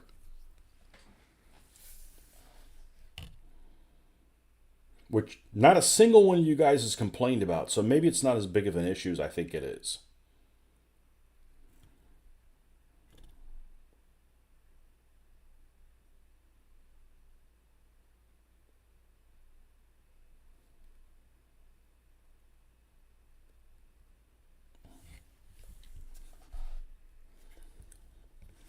And I remember a little while ago when we were having, I mean, it was still a while ago when we were having all those disconnect issues. I've done nothing different. Nothing different has happened, and it straightened itself out. So I was like, man, you're getting a high disconnect rate. I'm like, dude, I'm not doing anything. I'm over on this end.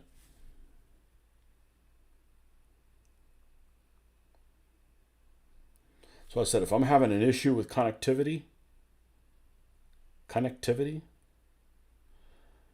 there's nothing I can do about it. I'm not smart enough to figure. I'm not that kind of smart.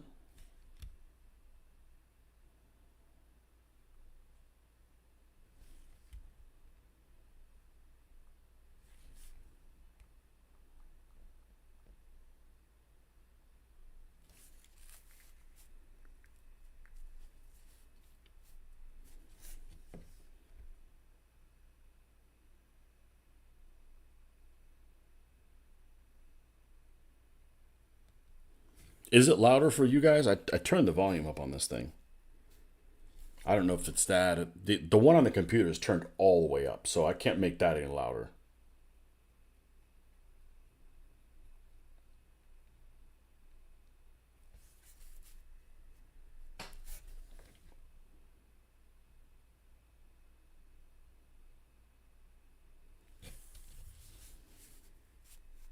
And then what we're going to do is we're going to hit this with a really light dry brush of something metallic.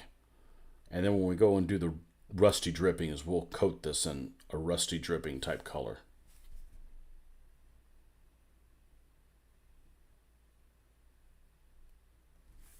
Mildly. Not bright ass freaking orange like I've seen some people do that. And if you like that,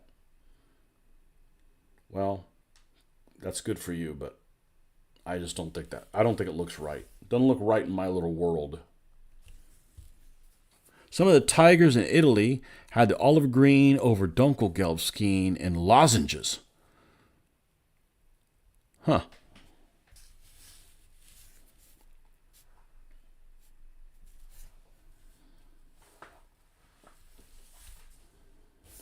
I'm not going to look into.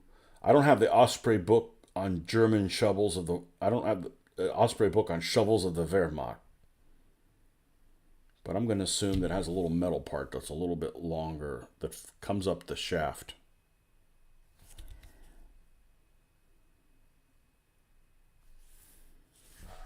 Okay, this is a pair of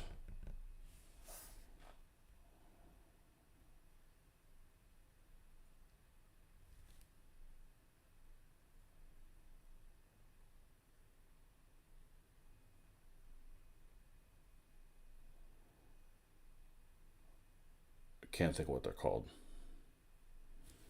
But, yeah, those things.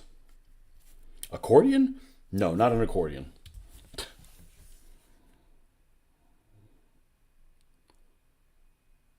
Can't go to war. Why? We do not have the accordion.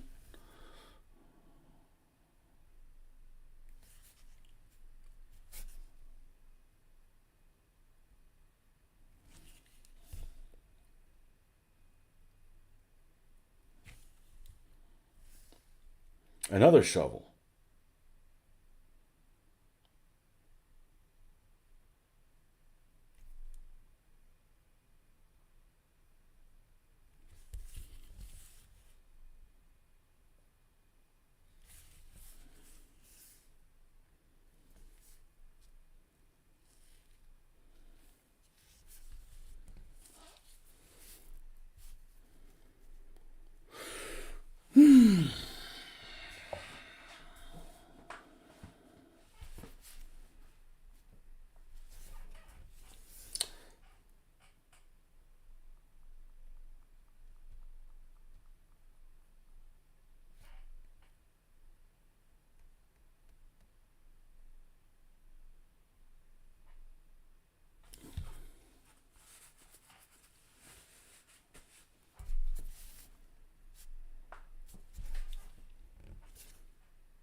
It's kind of a shame to repaint this thing because honestly, the paint job on this thing was pretty sweet.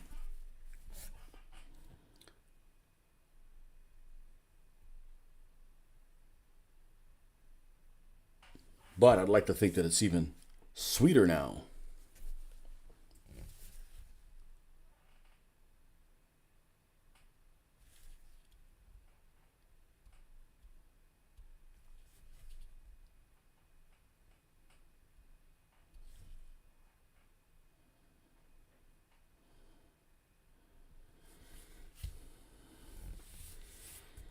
And now the tricky part.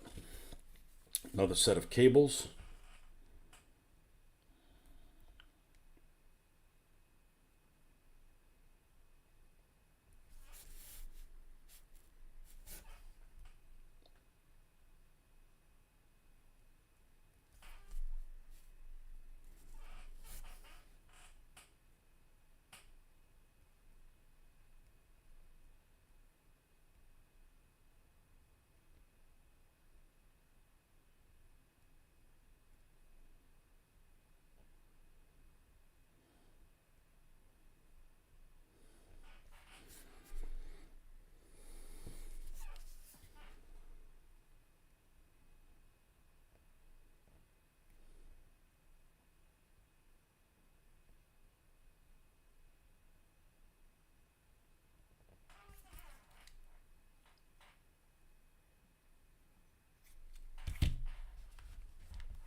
Be right back.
I got to put my glasses on to see which button I'm supposed to press here. And this one right here.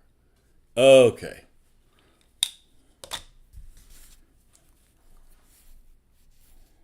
Yeah, we're going to stop at noon. So in 45 minutes, for sure, we'll stop.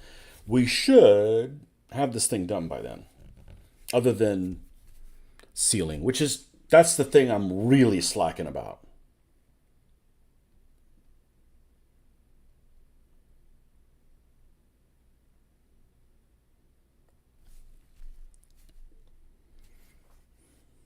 I'm way behind on that.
All right, let's do another hurdle, which is let's paint the wooden parts.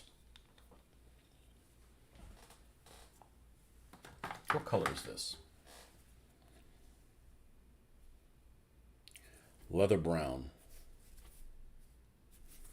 Let's use this color. Let's use this color instead of the beige brown.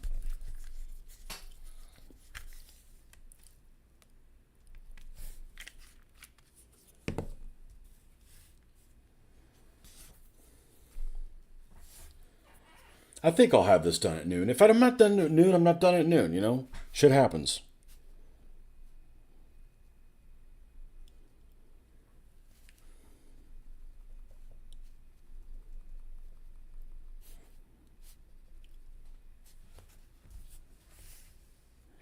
The ubiquitous box that the jack fits on.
It's just really amazing how much time this takes, you know?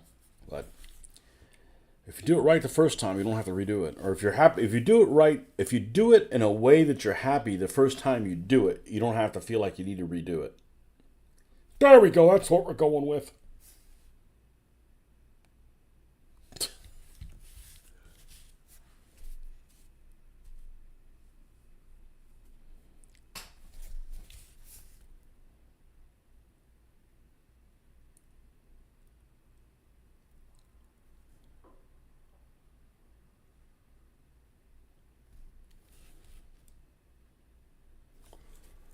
Now, one thing I haven't mastered, and I don't know that I want to master it, is painting things or things that are metallic or gunmetal. People that paint them like they're gray. And I don't know that I like how it looks. The jury's still out. So if I don't know how something, if I want to like it any better, well, there's no point in doing it. You know, it's almost kind of like I'm happy the way mine turns out, and I haven't even questioned it until I see somebody else doing it a different way. And I'm not sure that I like it better. That doesn't mean that people aren't doing a good job of doing it. It just doesn't mean, you know, I've seen like MP40s or something like that, like using different shades of gray. I'm like, that doesn't, you know, the MP40 is almost like glossy looking. So we're just going to keep putzing around the way I do it.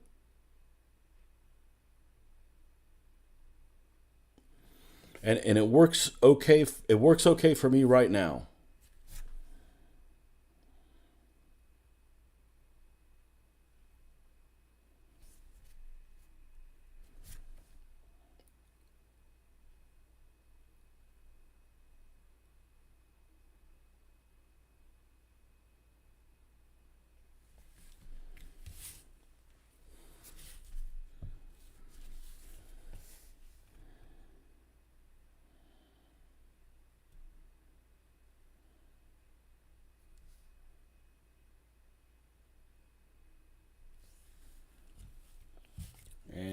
We still got any white that's alive?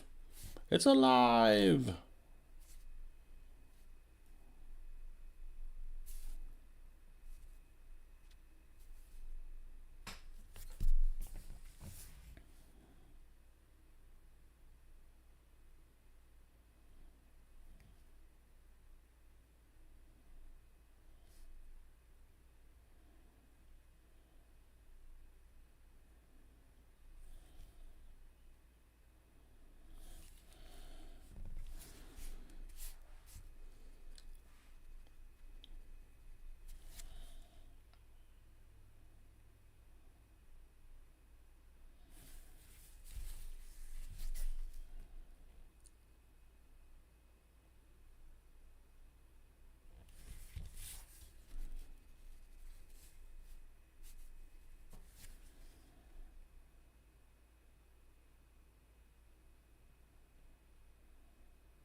I need to paint this like there's some kind of a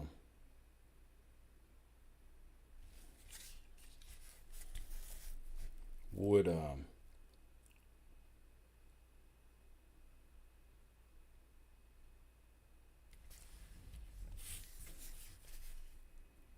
grain.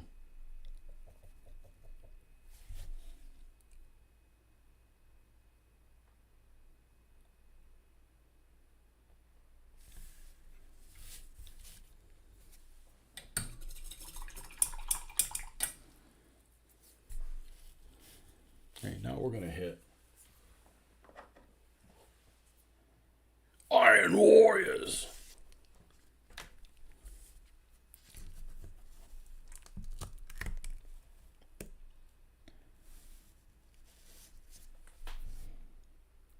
I don't put any metallic stuff on the track. I used to. Then I saw other people not doing it. I'm like, yeah, it actually looks better.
All right, let's go over to the cables.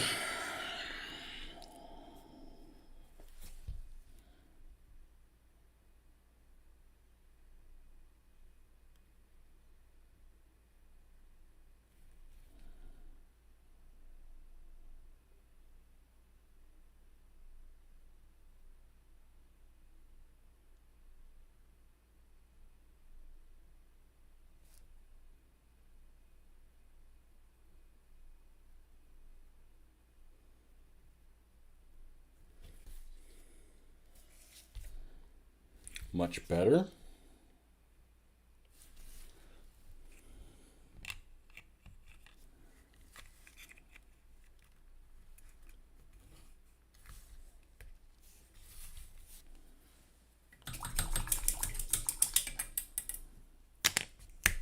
Now, I can do something that I can't do when I'm filming with a camera, and that's take pictures with a camera, which is more accurate.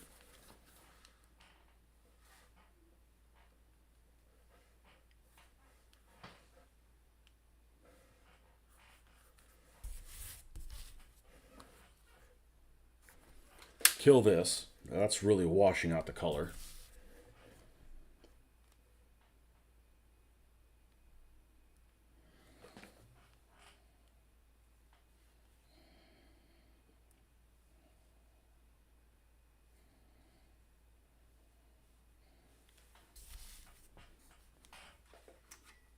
You know, these desert-like colors are really hard to get right. There's a lot of shine. Oh, well, no wonder.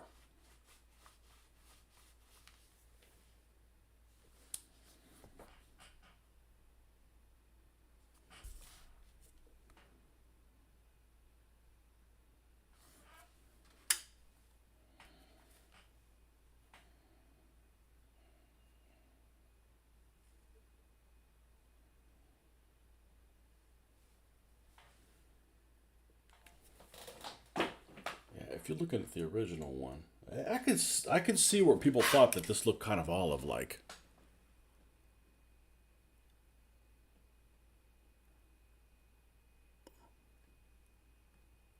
And then if you do the auto correction, which is usually the only correction I do, but it doesn't really look like that. That would definitely be olive looking, but it doesn't look like that. I think that first picture is more accurate.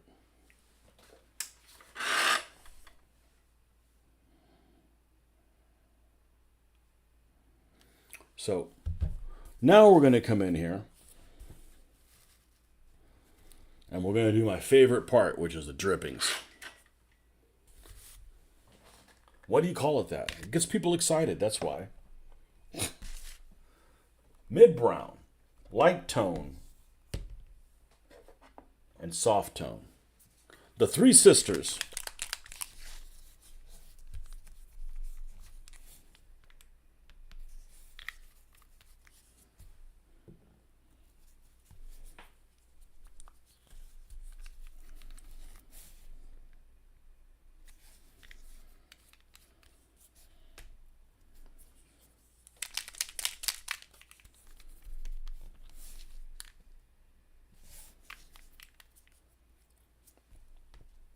And some other things that may have escaped.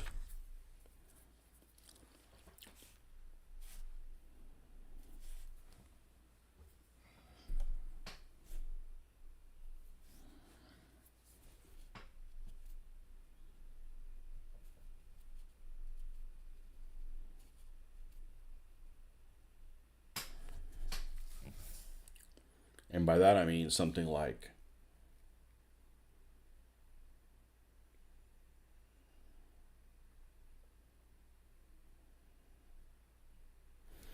hey, we didn't do the little wash around these little things.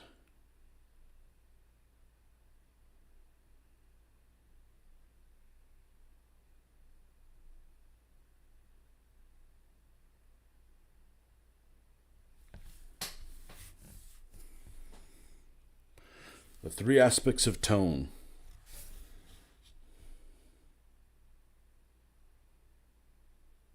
Yeah, I've actually been really happy with that product.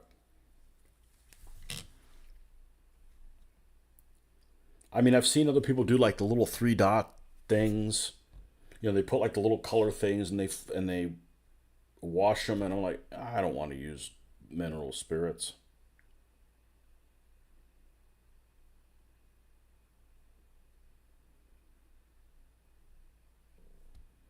Like another level of, it's like another drama that I don't have.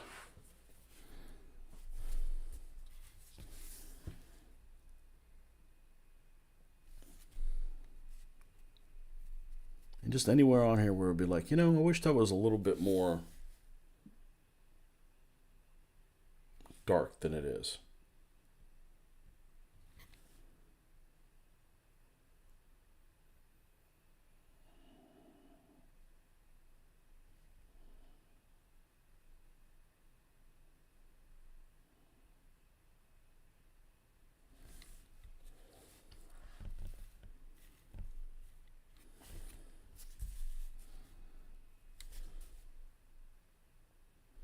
I like these little. I love the smoke discharges here by the turret in these positions. Whether they're on a Panzer IV, a Panzer III, or a Tiger, they look good. I like them up here.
Be right back.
Good old Verlinden used to be the gold standard.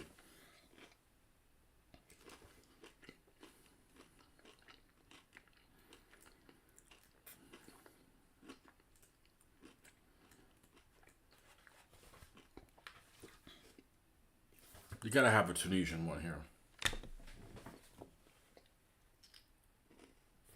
Uh-oh.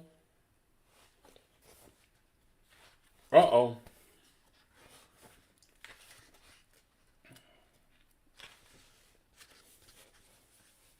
It's 142. Tank 142 is this one.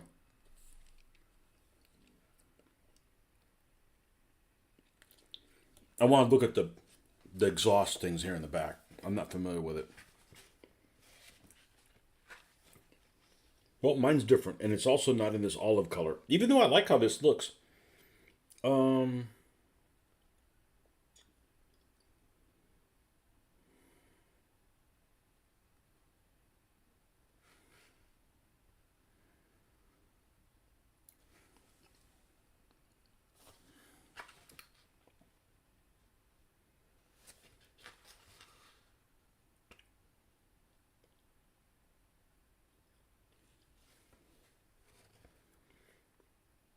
Man, it's hard to say what color that shit is. I don't know that I'm gonna change it any. It's interesting. 142.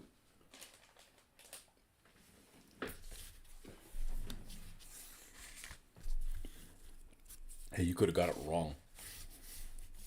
I wasn't gonna do the right bright red numbers. Just too bright. It's too bright. Okay. Let's get a little bit of water here.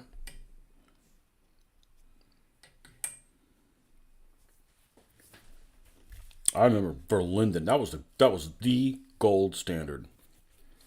And he never did any chipping. Chipping didn't exist back then. I see these people do this chipping. I'm like, what the hell even is that?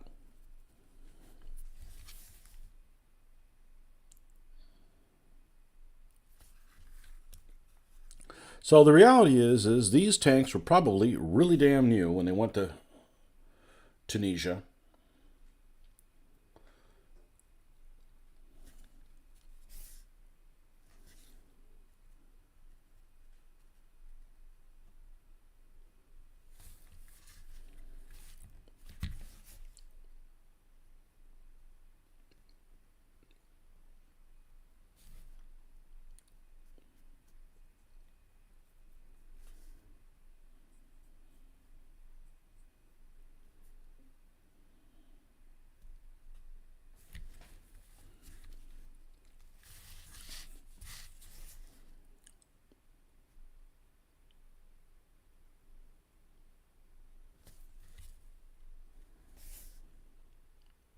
You know, this can be oxidation, it can be discoloration.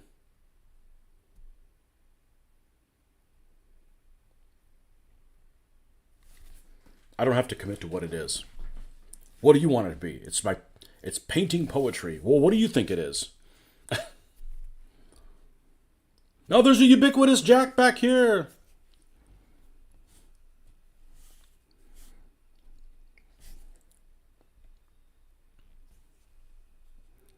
Oh.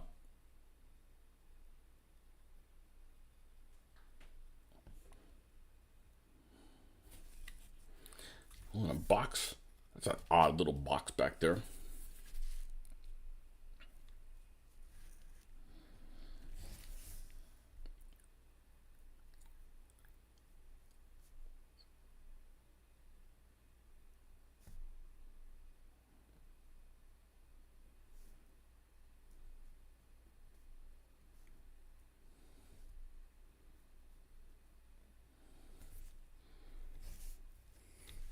Tank Museum tire was knocked out in Tunisia. Yeah, and I noticed yesterday I was kind of flipping around phones. There's a in on the internet. There's a video of it, and it has this two-tone camouflage that I wasn't aware of it. I wouldn't trust the colors in the Tank Museum because they used to have the wrong colors on some of their stuff. That doesn't mean they don't know what's going on. It just means that even they get stuff wrong.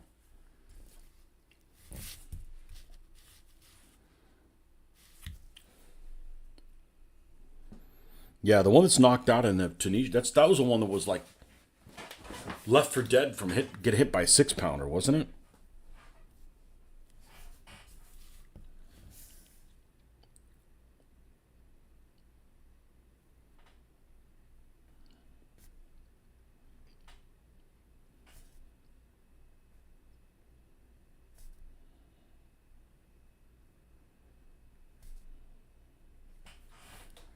I had no idea that a 6 pounder could knock out a. I mean, that's.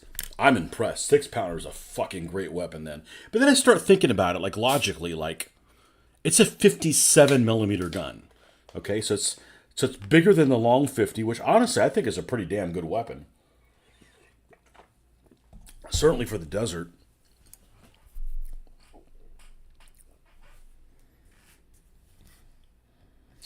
The problem is when I think of a 57 millimeter gun, I think of like, oh, you're trying to knock out a panther with one of those.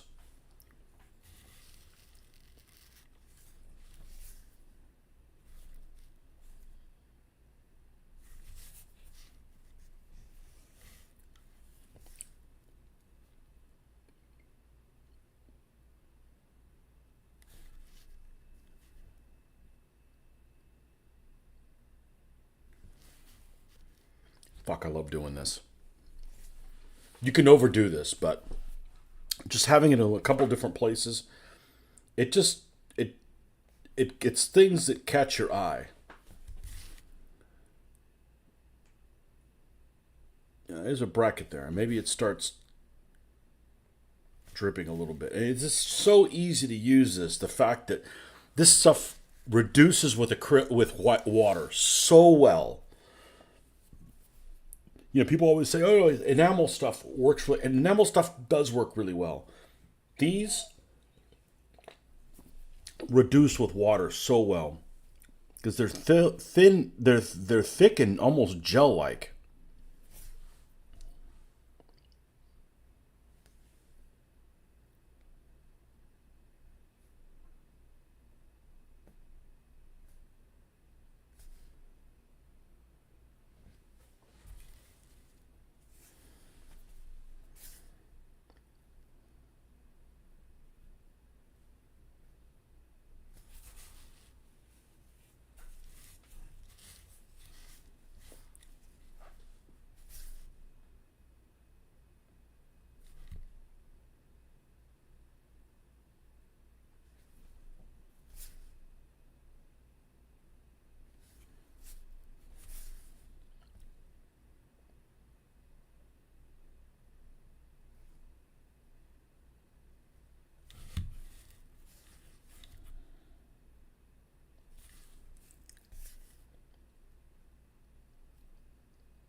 Dripping, streaking is probably the correct term for it.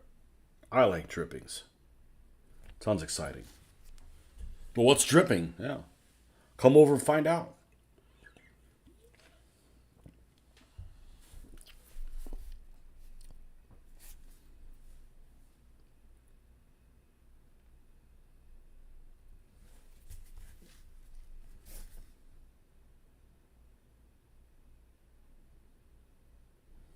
Now, this isn't really a fair assessment because this miniature model, whatever, looked pretty damn decent unpainted. It really did. Almost usable. It'd be like if I fixed up that dragon one pre-painted. It looks pretty damn good. I mean, it could. There's things you could do to it. but it looks pretty damn good.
You fucking go, yeah.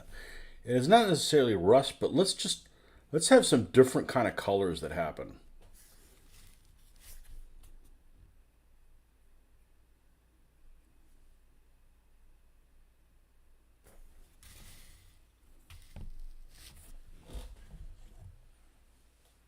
Beef dripping is what the best fish and chips are fried in.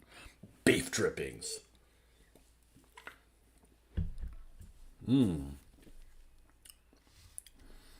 Didn't have any fish and chips on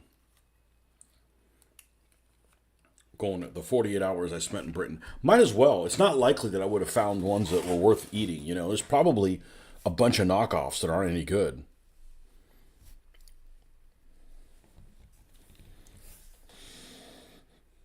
And fish and chips probably have, I'm guessing, a lot of different people that like a lot of different ways. It's like people are real particular about how they want their pizza, how they like their sandwiches. Now, there's this one guy that I know. He lives nearby here. He's from your country. Not really. He's from the Channel Islands. I don't remember which one. But he had some pictures that that he was at a restaurant. I want to say back home. I want to say it was back on the Channel Islands, where he's at this restaurant where they have this fish and chips, and it looks spectacular. Let me see if I can find it. It's like the best looking fish and chips. It may have tasted like dirt.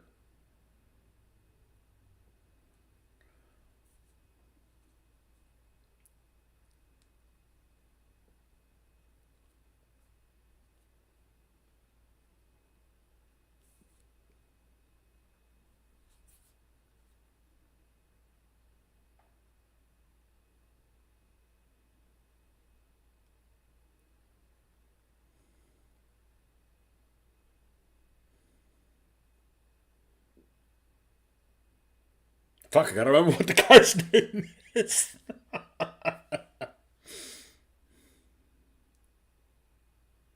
Shit.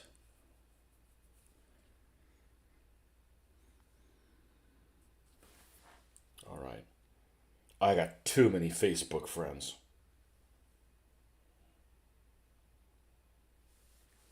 All right.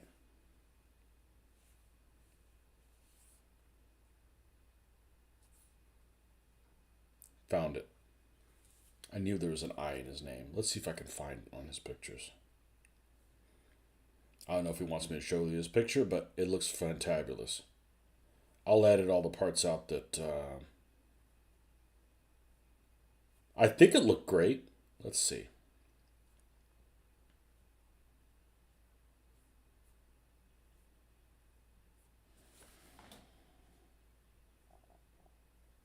It was a couple of years ago.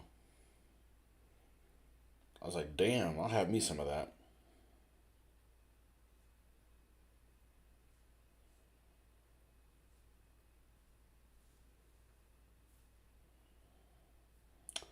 It's not there.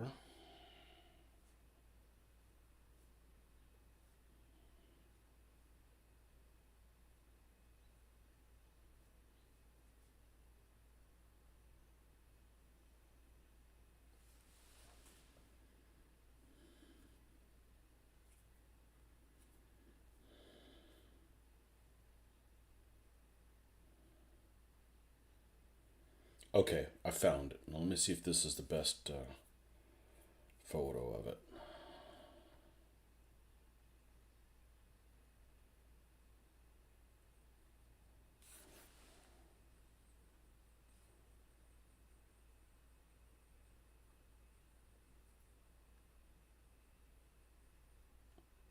I'm going to edit this to protect the innocent.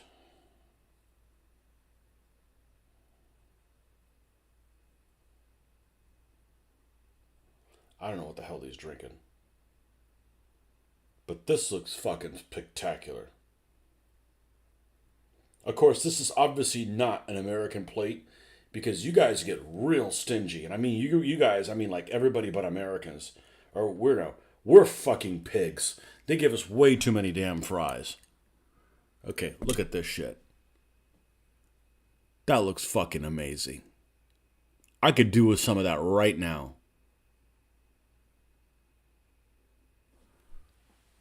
I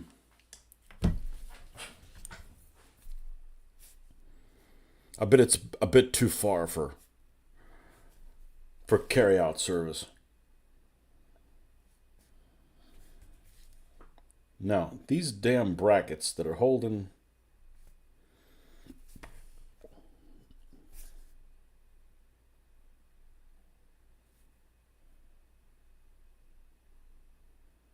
Yeah, they would just have a freaking plate of.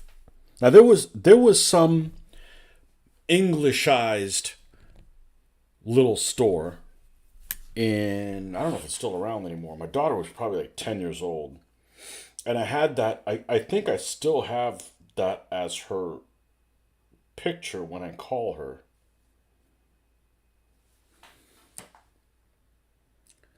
Let's see. Here. I think that if I put her name up, I don't want to call her. I want to look at the picture.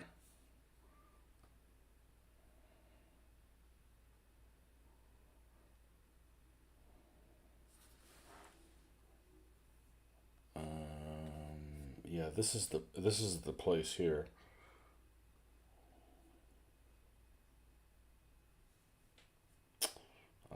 I don't know where it is, but she had this Union Jack little coasters. That place was pretty good.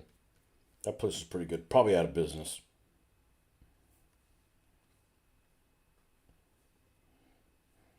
That place is located Champions Gate,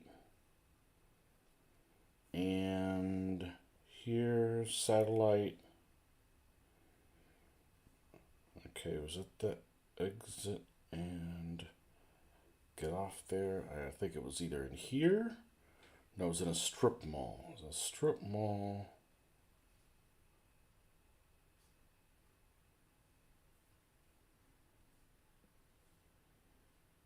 Let's see. Get off on the exit.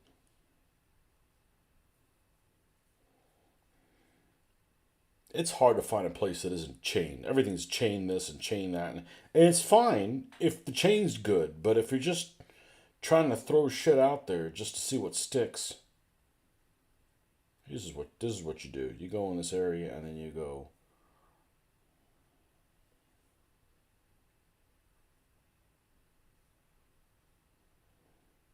I bet it's not around anymore.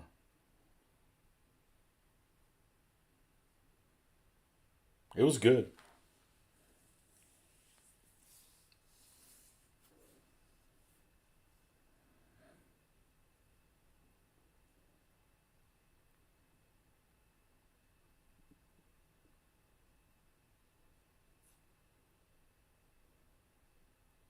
No, nope. The problem with fish and chips is the smell is so good and tempting, but it's also the guilt once you have eaten them. Really? Well, there's worse things you could eat.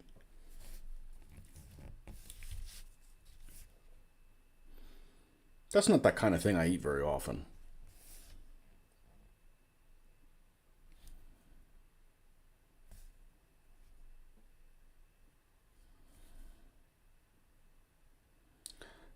It's guilty if you eat something that's bad for you and it doesn't taste good. If it tastes marvelous, okay.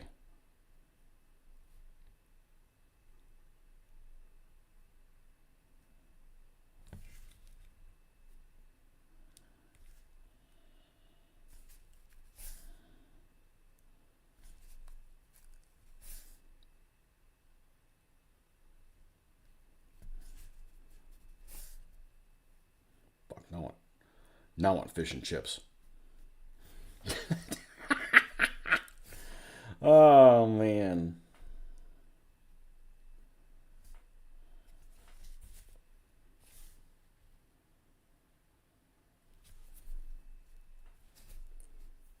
Anything here that would drip?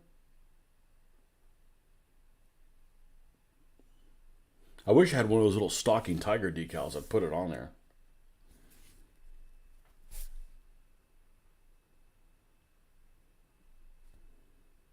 I mean, there's only the second tiger ever painted. The first one was that Cromwell one, and it doesn't have drippings on it. That's the pre-dripping phase. This is just more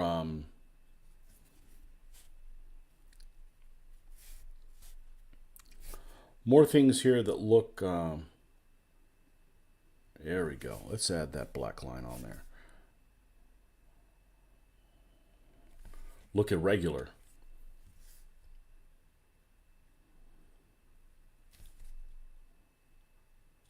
I don't know what the hell is rusted on the top back of this and not.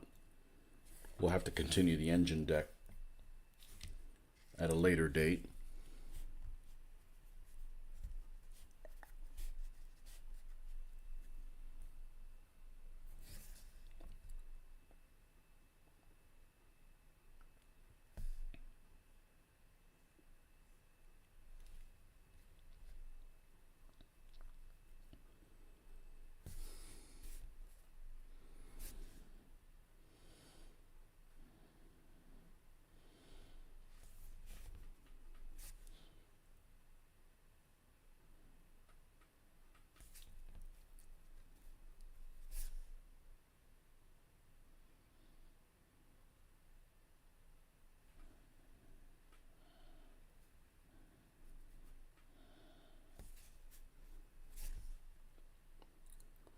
Let's say it rained here a lot. I mean, this stuff is great. I really should experiment with other colors. These little, well, it's like a pre-made glaze. Really, that's what it is. It's like a pre-made glaze color.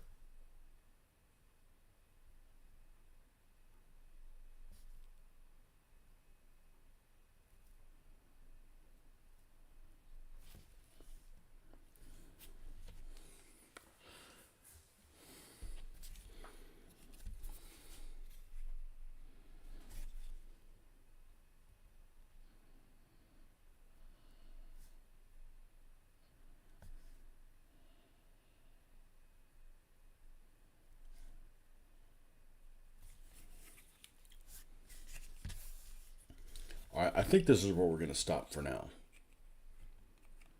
I don't know if I'm going to do more to it. I suspect I probably am.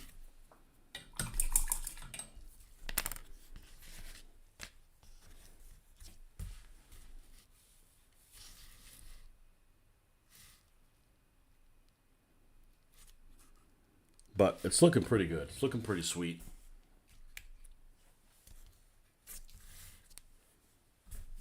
Anyhow, thanks for stopping by, folks.